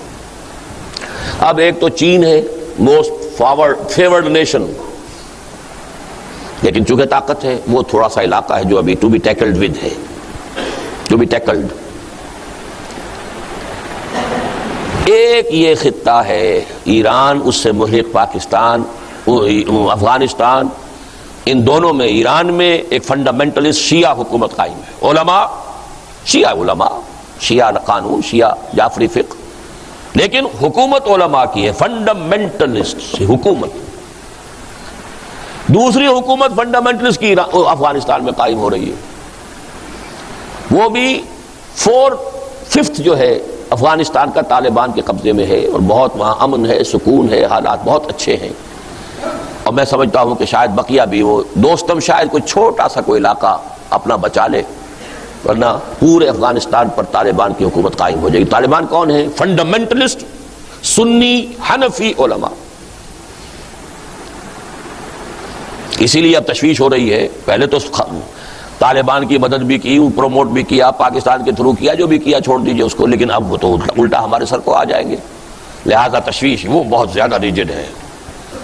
تیسرا رہ گیا یہ پاکستان، اس کی بھی حکومت سرنڈر کر چکی ہے، اور وہ تو یہ کہ ہمارے لیے راستہ ہی کوئی نہیں رہا. قرض کی پیتے تھے میں، اور یہ کہتے تھے کہ ہاں رنگ لائے گی ہماری فاقہ مستی، ایک دن وہ رنگ لے آئی. ایک آرٹیفیشل خوشحالی ہم نے پیدا کر لی، محل بنا لیے. یہ سارے محل آپ کے ارد گرد ہیں کہ نہیں جن کو آپ کراس کر کے آتے ہیں؟ لیکن کیا ملک کی اکانومی کوئی مضبوط بنیادوں پر بھی قائم ہوئی ہے؟ یہ ملک وہ ہے جو دنیا کا غریب ترین ملک ہے، لیکن جس میں انسان دنیا کے امیر ترین رہتے ہیں. مقبوض، ہر ایک بال قرض کے اندر بدا ہوا، ہر بچہ پیدا ہوتے ہی مقروض. لہذا اس ورلڈ بینک اور IMF کو اس کو جدھر چاہیں مروڑ دیں، یہ ان کے اختیار میں ہے. یہ حالات ہیں. اس نیو ورلڈ آرڈر کو اگر کوئی ریزسٹ کر سکتا ہے تو صرف یہ خطہ، ایران، افغانستان اور پاکستان. اور اگر یہ ہو گیا تو روسی ترکستان کا علاقہ بھی، اس میں بھی کچھ فنڈامنٹلز تحریکیں اور فکر جو ہے پہنچ چکا ہے. لیکن ان کی چونکہ برین واشنگ بہت زیادہ ہو چکی ہے، لہذا انہیں وقت لگے گا، ابھی آسان کام نہیں ہے ان کا. مجھے بتایا گیا، میں تو ٹیلی ویژن نہیں دیکھتا، BBC ٹیلی ویژن نے میرے کسی خطبہ جمعہ کے حوالے سے یہ بات کہی ہے، a danger signal for the waste. میری اسی تجویز کو کہ ایران، پاکستان اور افغانستان کا ایک بلاک بننا چاہیے. انہوں نے کہا it's a red signal for the West, danger signal for the West. یہاں کے لوگوں کے کانوں پہ جوں نہ ہل رہی ہو، انہیں معلوم ہو جاتا ہے کیا میری حیثیت ہے. میری کوئی جماعت ہے، مٹھی بھر لوگوں کی ہے، کوئی حیثیت نہیں ہے میری. لیکن جو بات میں کہہ رہا ہوں اس کی جو اہمیت ہے وہ ان کو معلوم ہے.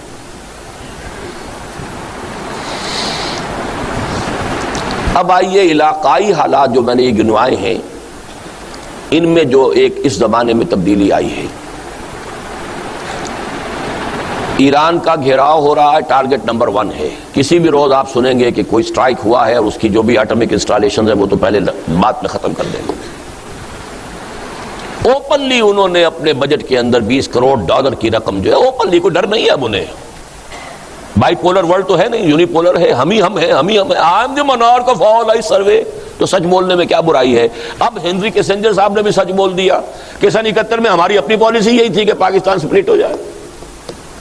پہلے نہیں کہہ سکتے تھے، جب تک روس موجود تھا، USSR انٹیکٹ تھا، اس وقت تو اندیشہ تھا کہ پاکستانی ناراض ہو کر ادھر نہ رخ کر لیں گے. اب کیا ہے، سیاح بھائی کوتوال، اب ڈر کا آئے گا. اسی طرح کھلم کھلا $20 کروڑ ایران کی حکومت کا تختہ الٹنے کے لیے. ٹیررسٹ ایران ہے، اور آفیشلی اعلان کے ساتھ پروگرام بنانے والا امریکہ ہے کہ اس کی حکومت کا تختہ الٹا. اب ایران کیا کرے، مرتا کیا نہ کرتا، ڈوبتے کو تنکے کا سہارا. ڈیفنس پیکٹ بھارت کے ساتھ کرنے کے لیے تیاریاں ہو رہی. ہم غصے میں بھی آ جائیں گے، یہ کیا، لیکن حالات کو دیکھیے کیا کرے وہ. اور اسے یا کچھ مدد مل رہی ہے روس سے، وہ اس کا اکنامک تقاضا ہے، وہ اپنی چیزیں بیچ رہا ہے، وہ اپنی معیشت کے لیے بھی. ویسے بھی روس کے اندر دوبارہ ایک ارج ہے ابھر کر آنے کی. روس خود بھی تو USSR کے علاوہ Russia in itself is a very big country, وہ اپنی ریگین کرنے کے لیے کوشش میں ہے. زار کے زمانے کے روس کے احیاء کی تحریک چل رہی ہے. اب یہ بھی بتایا مجھے کسی صاحب نے کہ زار کا کوئی پڑ پوتا سگڑ پوتا نکال لیا انہوں نے، جس کو تیار کر رہے ہیں کہ وہ کلیمنٹ بن کر کھڑا ہوگا.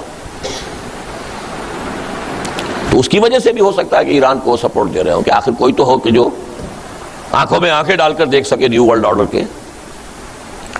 تو ایران کو اگر ہے تو یا پھر کوئی بھارت سے، حالانکہ بھارت سے مجھ کو ان سے وفا کی ہے امید جو نہیں جانتے وفا کیا ہے، لیکن کیا کریں، آنکھوں پر پردے پڑ جاتے ہیں آدمی پر مجبوری کی حالت میں. لیکن اپنے بارے میں سوچئے کہ کس قدر خوفناک صورت ہے.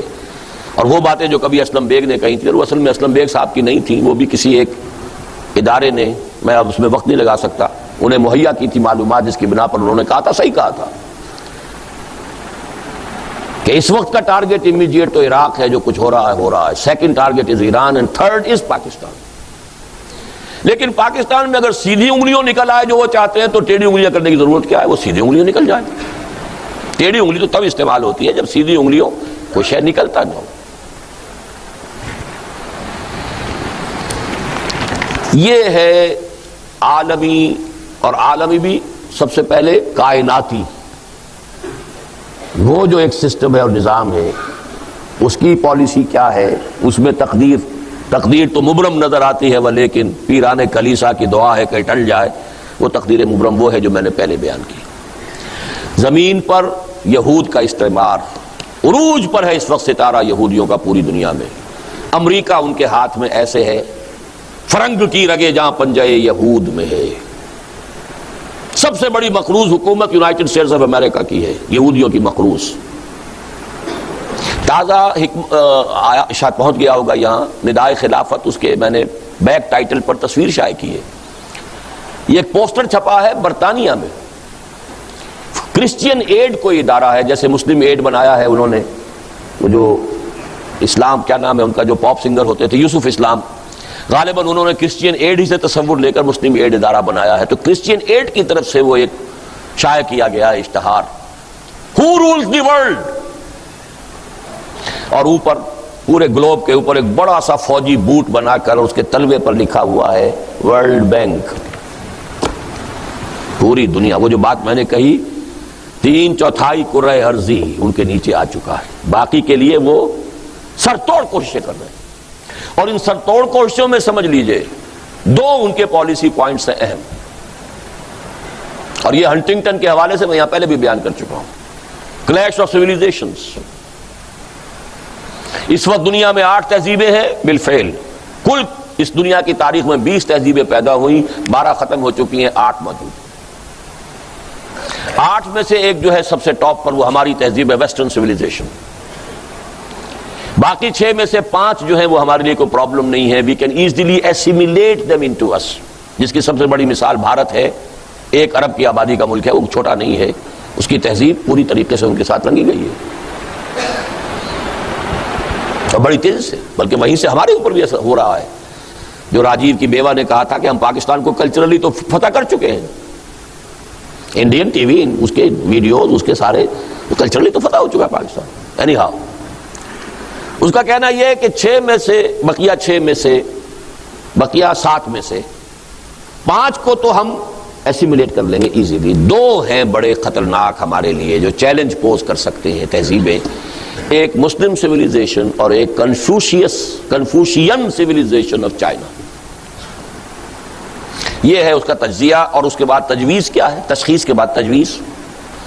ایک تو چائنا کا تعلق جو ہے مسلمان ممالک سے کاٹو. ایپیک بن گئی، اسی کے مطابق ایشیا پیسیفک اکنامک کاؤنسل. چودراہٹ تمہیں دے رہے ہیں چین کو. نتیجہ کیا ہے، تمہاری توجہ مشرق کی طرف ہونی چاہیے، مغرب کی طرف مت دیکھو. مغرب میں عالم اسلام واقع ہے، اس کا اینڈ جو ہے مغربی، اس میں مسلمان ہیں. چینی ترکستان وہ بھی چین کا سب سے مغربی علاقہ ہے، جنوب مغربی. پھر پاکستان ہے، روسی ترکستان ہے، پھر پورا اسلامک ورلڈ. اس کو ایسٹ ورلڈ لوکنگ بنا کر کبھی دھمکی بھی دیتے ہیں، کبھی پھر وہ موسٹ فیورڈ نیشن کا سٹیٹس برقرار رکھتے ہوئے، تو جس کو سٹک اینڈ کیرٹ پالیسی ہے وہ چائنا کے لیے استعمال ہو رہی ہے based on that analysis of Huntington. دوسرا اس نے کہا مسلمانوں کے آپس کے اختلافات کو ہوا دو، بھڑکاؤ. یہ سب سے زیادہ پوٹینشیل ڈینجر ہے عالم اسلام کے لیے، اور اس میں سب سے بڑا ایشو شیعہ سنی. پاکستان میں یہ آگ خود بخود نہیں بھڑک رہی ہے، مسائل ہیں نیچے، لیکن ہوا دینے والے بھی کوئی ہیں، مدد دینے والے بھی کوئی ہیں. اور مجھے تو سخت ایک دفعہ تو کپ کپی سی طاری ہوتی ہے، اگر یہ شیعہ سنی مسئلے کی مفاہمت کی کوئی صورت نہ بن سکی تو کٹر سنی حنفی مولویوں کی حکومت افغانستان میں اور کٹر شیعہ جعفری فقہ ایران میں، اس سے بڑا ٹکراؤ کوئی ہوگا؟ امریکہ کو اور کیا چاہیے؟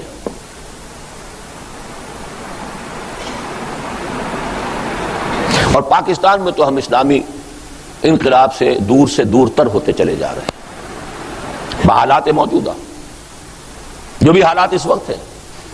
وی ہیو ٹو بی ریئلسٹک. یہ ابھی حال ہی میں پاکستان میں، چونکہ میں اور چیزیں تو پاکستان کی اس وقت بیان نہیں کر سکتا، الیکشن ہوئے ہیں، نتیجہ نکلا ہے، اس کے کچھ پہلو بڑے خوش آئند بھی ہیں، اچھے بھی ہیں. ایک بڑا ہی مضبوط مینڈیٹ مل گیا ایک پارٹی کو، مستحکم حکومت بن جائے گی. جو کچھ ہوا ہے کانسٹیٹیوشنل ہوا ہے، ٹائم ٹیبل کے مطابق ہوا ہے. الیکشن میں ہنگامہ بہت کم ہوا ہے، جو پابندیاں لگائی گئی تھیں اس کی وجہ سے شور شغب بھی، کچھ رمضان کی برکت کی وجہ سے بھی شور شغب کم رہا. بہت سی چیزیں اچھی ہیں. یہ بھی اچھا ہے کہ بے نظیر نے جو دھمکیاں دی تھیں اور اندیشہ ہو رہا تھا کہ وہ سندھ کارڈ کو پلے کرے گی، لیکن الیکشن کے بعد اس نے کم سے کم فوری طور پر فیصلہ کیا کوئی تحریک نہیں ہوگی. یہ سارے آثار اچھے ہیں اور اس سے ہمارے موقف کا ایک حصہ 100% ثابت ہو گیا. میرا موقف کیا رہا ہے؟ پاکستان میں اسلام تو انقلاب اسلامی جو ہے وہ تو انتخابات سے نہیں آ سکتا، لیکن انتخابات جاری رہنے چاہیے. بس یہ ہے میرا موقف. پاکستان کا باپ اسلام ہے، ماں جمہوریت ہے. سن 46 کے الیکشن کے بطن سے برآمد ہوا پاکستان عالم واقعہ میں.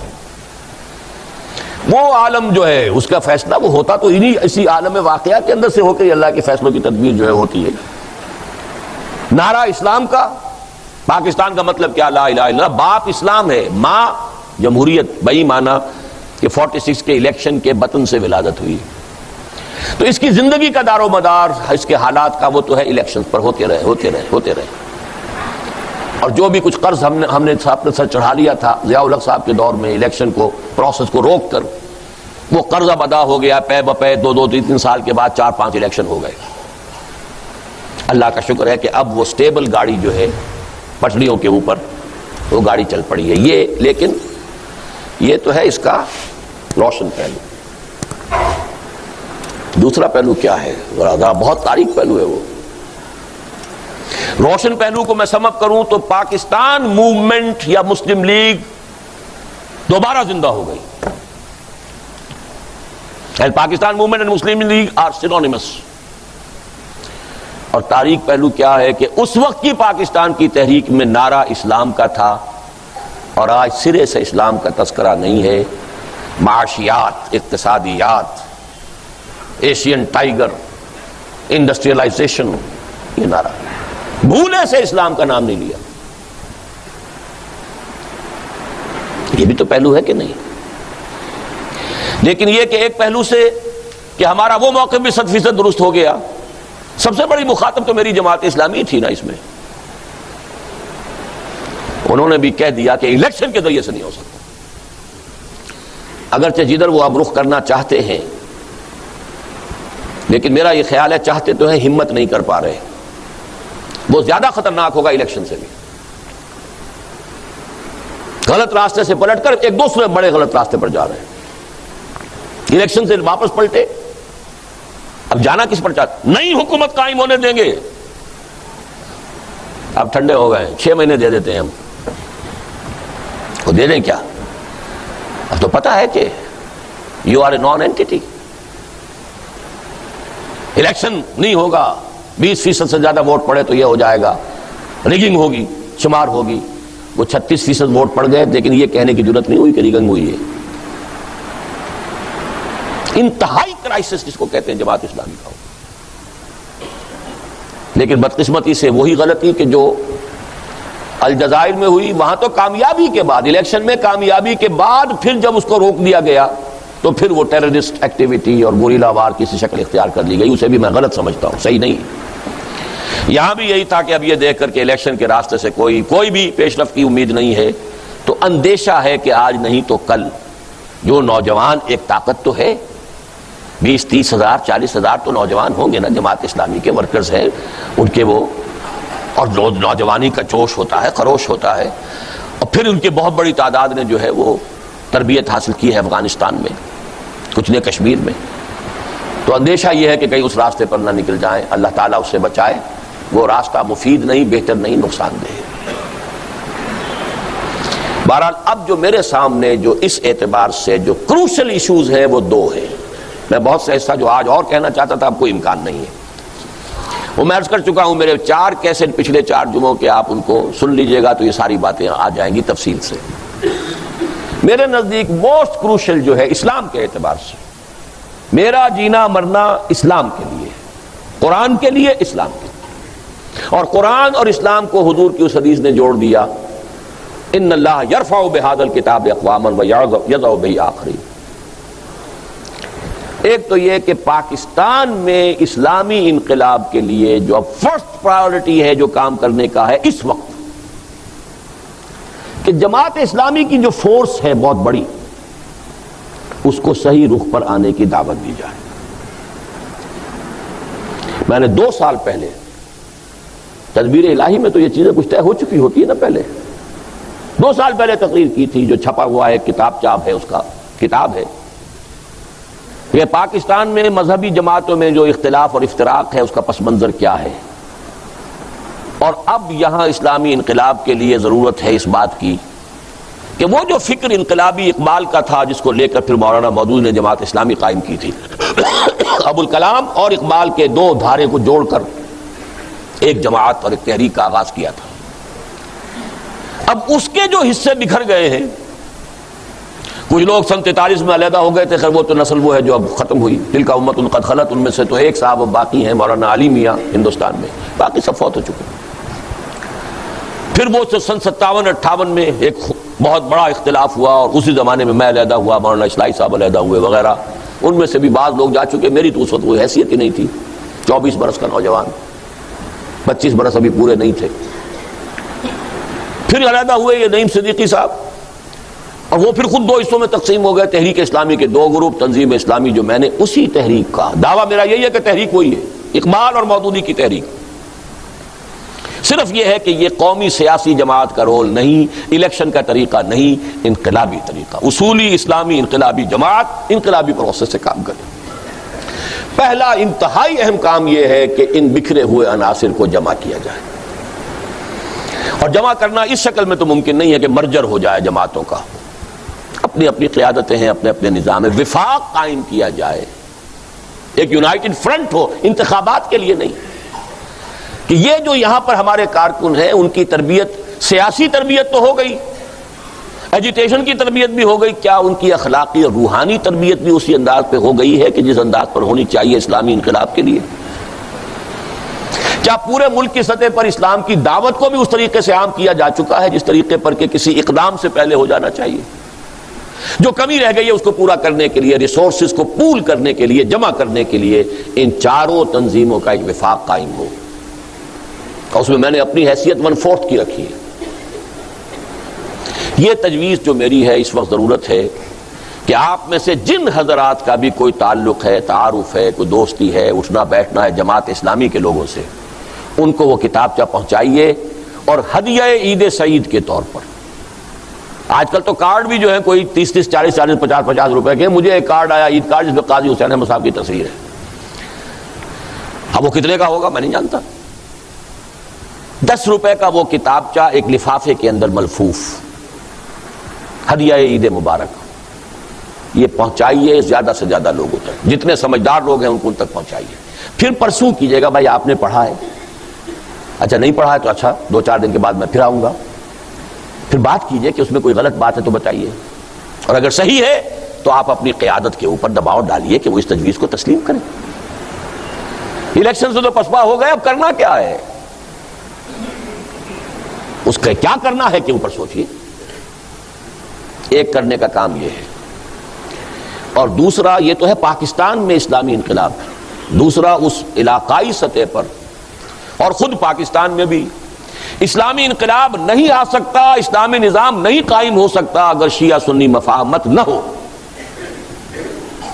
شیعہ آبادی میں کتنے ہیں؟ سپاہ صحابہ والے کہتے ہیں 2.5% ہیں، شیعہ کہتے ہیں 25% ہیں، ایوریج نکال لیجئے دونوں کا، چلیے 10% تو مانیں گے، لیکن 10% کی گنتی کے اندر فوج، ٹاپ بیوروکریسی، پولیس، سب سے بڑھ کر ذرائع ابلاغ، ٹیلی ویژن، ریڈیو، ان میں جو ان کا تناسب ہے آپ انہیں نظر انداز نہیں کر سکتے۔ آنکھیں بند کر دیں ایک تعصب میں، ایک جوش میں، ایک انتہائی جو ہے جنونی کیفیت میں، ان چیزوں کو بھول جائیں، وہ بات اور۔ لہذا مفاہمت کا فارمولہ بھی میں نے پیش کیا، وہ بھی 2 سال پرانی بات ہے، اور مجھے حیرت ہوئی ہے تب جب میں نے تو بہت ڈرتے ڈرتے پیش کیا تھا کہ کب شیعہ اسے کب قبول کر سکتے ہیں، اور یہی بات مجھ سے کہی تھی ہمارے جو صدر ہیں لغاری صاحب، یہ وہ کب مانیں گے؟ میں نے کہا دیکھیے حالات کا رخ جو ہے وہ شاید ماننے پر، سوچنے پر آمادہ کر دے۔ ایران انسرکل ہو رہا ہے، اگر افغانستان بھی خدا نہ خواستہ نیو ورلڈ آرڈر کا اعلی کار بن جائے غیر شعوری یا شعوری طور پر، تو کتنا خوفناک ہوگا ان کے لیے۔ پھر تھرڈ ٹارگٹ پاکستان ہے، نہ یہاں شیعہ اسٹیٹ بن سکے گی نہ سنی اسٹیٹ بن سکے گی، کیا بنے گا؟ یہودیوں کا مالیاتی استعمار۔ اس حوالے سے شاید وقت آنے پر یہ سوچ لیں۔ حیرت مجھے ہوئی جب وہاں سے ایک عالم دین آئے، آیت اللہ واعظ زادہ خراسانی، انہوں نے کہا یہی ہمارا موقف ہے، اور یہی آیت اللہ خمینی صاحب کا موقف تھا۔ ہر مسلمان ملک میں اسلامی انقلاب کے معنی یہ ہوں گے کہ وہاں جو پبلک لا ہے وہ وہاں کی اکثریت کی فقہ یا اکثریت کے مذہبی تصورات کے مطابق بنے گا، لیکن پرسنل لا میں تمام فقہوں کو آزادی ہوگی۔ یہی تجویز میں نے پیش کی تھی، میں نے جنوری میں تقریر کی تھی، یہ نومبر سن 95 میں آ گئے۔ میں نے کہا تیری آواز مکے اور مدینے، یہی وجہ ہے کہ پھر میں نے سن 96 میں ایران کا سفر کیا، ورنہ اس سے پہلے نہ معلوم کتنی دعوتیں آئی تھیں مجھے، میں نے کبھی جانا گوارا نہیں کیا۔ جب یہ علم میں میرے بات آئی تو میں گیا ہوں، اور پھر میں نے دیکھا ہے کہ وہاں کی ٹاپ قیادت جو ہے وہ واقعتاً اس فارمولے کو تسلیم کرتی ہے۔ اب ضرورت ہے یہ پاکستان میں جو ہمارے شیعہ بھائی ہیں ان میں سے سمجھدار لوگ بھی ہیں، یہ ایسا تو نہیں ہے نا کہ سب کے سب جنونی ہیں، جیسے ہمارے ہاں جنونی ہیں ان کے یہاں بھی جنونی ہے، اس میں کوئی شک نہیں، لیکن یہ کہ ان میں جو لوگ سمجھدار ہیں ان تک اس بات کو پہنچایا جائے۔ ان کی اکثریت کو شاید یہ معلوم ہی نہ ہو کہ ایران کی حکومت کا موقف یہ ہے۔ میں فقہ جعفریہ تحریک جو ہے اس کے سربراہ سے ملا، ساجد نقوی صاحب سے، انہوں نے میری بات ماننے سے انکار کر دیا، کہا کہ کوئی اور بھی حل ہو سکتا۔ میں نے کہا اچھا اب میں انتظار کروں گا، آپ مجھے کوئی حل بتا دیجئے۔ ابھی تک تو انہوں نے کوئی حل نہیں بتایا۔ واحد حل ہے، نظریاتی اعتبار سے یہی حل ایران نے اختیار کیا ہے، پبلک لا یہاں فقہ جعفری کا ہوگا، لیکن باقی سب کو مذہبی آزادی ہوگی، عبادات میں، پرسنل لا میں، شادی بیاہ میں، نکاح طلاق میں، وراثت میں، یہ پرسنل لا ہے۔ یہ حنفی کے طریقے پر کرے، حنبلی کے طریقے پر کرے، مالکی کے طریقے پر کرے، کھلی آزادی۔ اس میں یہ کہ کس حد تک صحیح ہے کس حد تک غلط ہے عملاً، یہ بات ایک علیحدہ ہے، دستور اور قانونی سطح پر طے یہی ہے، اور بہت حد تک اس پر عمل ہو رہا۔ ایک چیز میں عمل نہیں ہو رہا، ان کا دعویٰ یہ ہے کہ جہاں سنی اکثریت ہے وہاں سنی مسجدیں بنیں گی، اور ہم شیعوں کو بھی مجبور کریں گے کہ وہ سنیوں کی امامت میں سنی مسجد میں نماز ادا کریں۔ جہاں شیعہ اکثریت ہے وہاں شیعہ مسجد بنے گی، ہم سنی نہیں بننے دیں گے، اور ہم وہاں سنیوں کو کہیں گے کہ وہ بھی آ کر اپنے طریقے پر نماز پڑھیں، لیکن پڑھیں اسی مسجد کے اندر۔ اس میں سے دوسرے حصے پر تو عمل ہو رہا ہے، پہلے پر نہیں ہو رہا۔ وہ عوام کا ایک دباؤ، جیسے کہ یہاں کے عوام شیعہ کا معاملہ ہے، اس کی وجہ سے اس پر صحیح طور پہ عمل نہیں ہو رہا ہے۔ باقی یہ کہ وہ پرسنل لا میں ان کی آزادی جو ہے پوری ہے، موجود۔ اس حوالے سے میں نے ایک دوسری کتاب شائع کی ہے، اور بڑی جلدی میں، بڑی تیزی میں اس کے لیے بھاگ دوڑ کر کے، پریس وغیرہ کی چھٹیاں بھی تھی اس زمانے میں، شیعہ سنی مفاہمت کی اہمیت۔ میری پہلی تقریر جو اوریجنل فارمولہ تھا جو میں نے پیش کیا تھا اہل تشیع کی خدمت میں سن 95 کا، پھر آیت اللہ خراسانی کی تقریر جو انہوں نے آ کے ہمارے قرآن کالج میں لاہور میں کی، وہ اس میں شامل کر دی۔ پھر ایران کا سفر کرنے سے متصل قبل میں نے پنڈی میں اور اس کے بعد لاہور میں تقریر کی تھی، حضرت مہدی کے بارے میں ہمارا تصور کیا ہے، شیعوں کا تصور کیا ہے۔ پھر ایران سے واپسی پر ایک تو ایران کے دورہ کے کچھ تاثرات ڈاکٹر عبدالخالق نے لکھے، کچھ میں نے آ کر تقریر کی جس میں کہ شیعہ سنی مسئلے سے متعلق اپنا پورا موقف واضح کر دیا۔ میں سنی ہوں، سنی ہی گیا تھا، سنی ہی واپس آیا ہوں، لیکن یہ کہ میں سنی شیعہ مفاہمت اس ملک میں اسلامی انقلاب کے لیے بھی ضروری سمجھتا ہوں، اور نمبر 2 اور اس سے بھی اہم تر، وہ یہ کہ یہ نیو ورلڈ آرڈر کے سیلاب کو رجسٹ کرنے کے لیے اگر کوئی بلاک بن سکتا ہے تو وہ ایران، افغانستان اور پاکستان ہے۔ اور عجیب نقشہ میرے سامنے آتا ہے، آپ بھی جا کے دیکھیے گا نقشہ۔ پاکستان یوں آتا ہے ترچھا، یوں، ایران یوں، گود میں افغانستان، دونوں کی گود میں، یا یوں سمجھیے جیسے کہ رحل ہوتا ہے اور رحل میں قرآن رکھا ہوتا ہے، وہ ایک یوں آ رہا ہے پاکستان، ایک ادھر سے آ رہا ہے ایران، اور بیچ میں افغانستان، جہاں کے لوگوں نے 15 لاکھ جانیں دے دی ہیں۔ نعرہ بہرحال اسلام کا تھا، جیسے نعرہ پاکستان کے لیے اسلام کا تھا، لیکن وہاں یہ ہے کہ اب وہاں کے علماء کی طالبان، لیکن ہیں وہ کٹر روایتی، جس کو ہم کہتے ہیں ٹریڈیشنل علماء، جدید حالات، جدید فکر، جدید سوچ، جدید ریاست کا نقشہ کیا ہوگا، جدید معیشت کے مسائل کیا ہیں، ان کا اس سے ان کا کوئی سروکار نہیں، وہ تو عربی مدرسوں کے پڑھے ہوئے لوگ ہیں، لیکن بہرحال اسلام کی بالادستی وہاں پر ہو گئی ہے۔ اب ہمیں یہ کرنا ہے پاکستان میں بھی بالادستی کے لیے، جو سب سے بڑی اویلیبل فورس ہے جماعت اسلامی کے، اس کے رخ کو صحیح پر لے آئے، رہے جماعت اسلامی انٹیکٹ رہے، اس کی قیادت مبارک ہو قاضی حسین احمد صاحب کو، لیکن یہ ہے کہ مل جل کر کچھ کام کریں، دعوت، تربیت، یہ مرحلہ جو ہے پاکستان میں، اس میں تو ہمارے ان کے درمیان کوئی اختلاف ہی نہیں۔ اختلاف الیکشن کا تھا، اس سے وہ ویسے بھاگ گئے، اب تو کم سے کم وقتی طور پر مستقل کہنے کو تیار نہیں ہے۔ اور دوسرے یہ کہ اس علاقائی سطح پر شیعہ سنی مفاہمت، پاکستان کے لیے بھی اور اس پورے بلاک کے لیے بھی، جسے بی بی سی نے کہا ہے red signal for the waste, میری اس تقریر کو، پاکستان، افغانستان اور ایران کا وفاق، پاکستان میں جماعت اسلامی، تنظیم اسلامی اور تحریک اسلامی کا وفاق، علاقائی سطح پر پاکستان، اور یہاں پہلے اسلامی انقلاب برپا کریں گے تب آئیں گے نا، یہ سیکولر ملک اور وہ دونوں مسلمان حکومتیں علماء کی، تو کیسے آپس میں معاملہ ہوگا؟ لیکن یہ کہ اس بلاک کے لیے بھی کروشل ہے یہ مسئلہ شیعہ سنی مفاہمت کا، اس کے بھی کچھ تعداد جو ہے میں خاص طور پہ تیار کروا کے آپ کے لیے بھی لے آیا ہوں۔ وہ ذرا ضخیم کتاب ہے، اس کے لیے ایک بہت خوبصورت جو ہے اس کا کور بھی چھاپا ہے، اس میں بھی ہدیہ عید سعید کے طور پر یہ آپ اہل تشیع حضرات، اور یا ہمارے ہاں جو سپاہ صحابہ کے بھی سمجھدار لوگ ہوں کہ وہ غور کریں ان حقائق کے اوپر، انہیں پہنچائیے۔ اب جو بھی رمضان مبارک کا یہ وقت رہ گیا ہے، اس میں جو بھی آپ نیکی کمائیں گے، آپ کو معلوم ہے کہ اس کا اجر کتنا زیادہ ہے، تو اگر خالصتاً اس لیے کہ پاکستان میں اسلام کے انقلاب کو تقویت پہنچانے کے لیے یہ انقلابی فکر رکھنے والے 4 گروہ جو ہیں، جن کا سورس ایک ہے، منبع ایک ہے، ایک ہی شاخیں ہیں ایک ہی درخت کی، یہ پھٹ گئی ہیں، ایک دوسرے سے دور ہو گئی، انہیں قریب تو لایا جائے۔ اور ایک شیعہ سنی مسئلہ جو ہمارے ہاں 1400 برس پرانا ہے، یہ مسئلہ کوئی آج کا تو نہیں، میں تفصیل بیان کر چکا ہوں اپنی ایک تقریر میں، اس کی تاریخ میں نے بیان کی ہے، جو ان 4 جمعے میرے جو ہے لاہور میں گزرے ہیں، یہ ان کے کیسٹ بار بار میں تذکرہ اس لیے کر رہا ہوں کہ وہ سنیے تاریخ کیا ہے۔ وہ مسئلہ تو ہے 1400 سال پرانا، 1300 سال پرانا، جو بھی آپ کہیں اسے، 1350 سال شروع تو ہو گیا تھا حضرت عثمان کی شہادت کے بعد سے، شیعان عثمان، شیعان علی، پھر شیعان عثمان بن گئے، ان کا نام بدل گیا اہل سنت والجماعت جو ہم ہیں، اور شیعان علی نے وہ شیعہ کی شکل اختیار کر لی، وہ بات ہے جو آج تک چل رہی ہے۔ تو یہ تو ہو گیا ہے حضور کے انتقال کے 25 برس بعد، 1450 برس پرانی جھگڑا، یہ ایسا چک جائے گا کیا؟ لیکن یہ کہ ان میں تلاش کیا جائے قدر مشترک کیا ہے، اختلاف کیا ہے، اختلاف کی اصل حیثیت کیا ہے، ان سب کو دیکھ کر ہم کسی جگہ چیز پر جمع بھی ہو سکتے ہیں کہ نہیں ہو سکتے، یہ فارمولہ اگر وہ قبول کر لیں۔ بلکہ میں جانا چاہتا تھا خود، میں نہیں جا سکا، تو میں نے اپنے 2 جو قریب ترین ساتھی ہیں، نائب امیر اس وقت تھے ڈاکٹر عبدالخالق، اور ناظم اعلیٰ وہ یہاں بھی بیٹھے ہوئے ہیں اس وقت، عبدالرزاق صاحب، ان دونوں کو بھیجا تھا جیل میں، جہاں یہ دونوں حضرات سپاہ صحابہ کے ٹاپ لیڈرز تھے، ان سے ملاقات ہوئی۔ وہ جو اب ایک تو شہید ہو گئے ضیاء الرحمن فاروقی صاحب، اور دوسرے جو ہے وہ کیا نام ہے ان کا، جی اعظم طارق صاحب، ان دونوں سے انہوں نے ملاقات کی اور ہمارا یہ موقف بیان کرنے لگے، ٹھیک ہے اگر یہ ہو تو پھر ہمیں کوئی اختلاف نہیں۔ سپاہ صحابہ کی ٹاپ قیادت کہہ رہی ہے۔ السلام علیکم سامعین، ڈاکٹر اسرار احمد کے مزید بیانات سننے کے لیے ہمارے چینل کو سبسکرائب کریں تاکہ ہر نئی آنے والی ویڈیو آپ تک بآسانی پہنچ سکے۔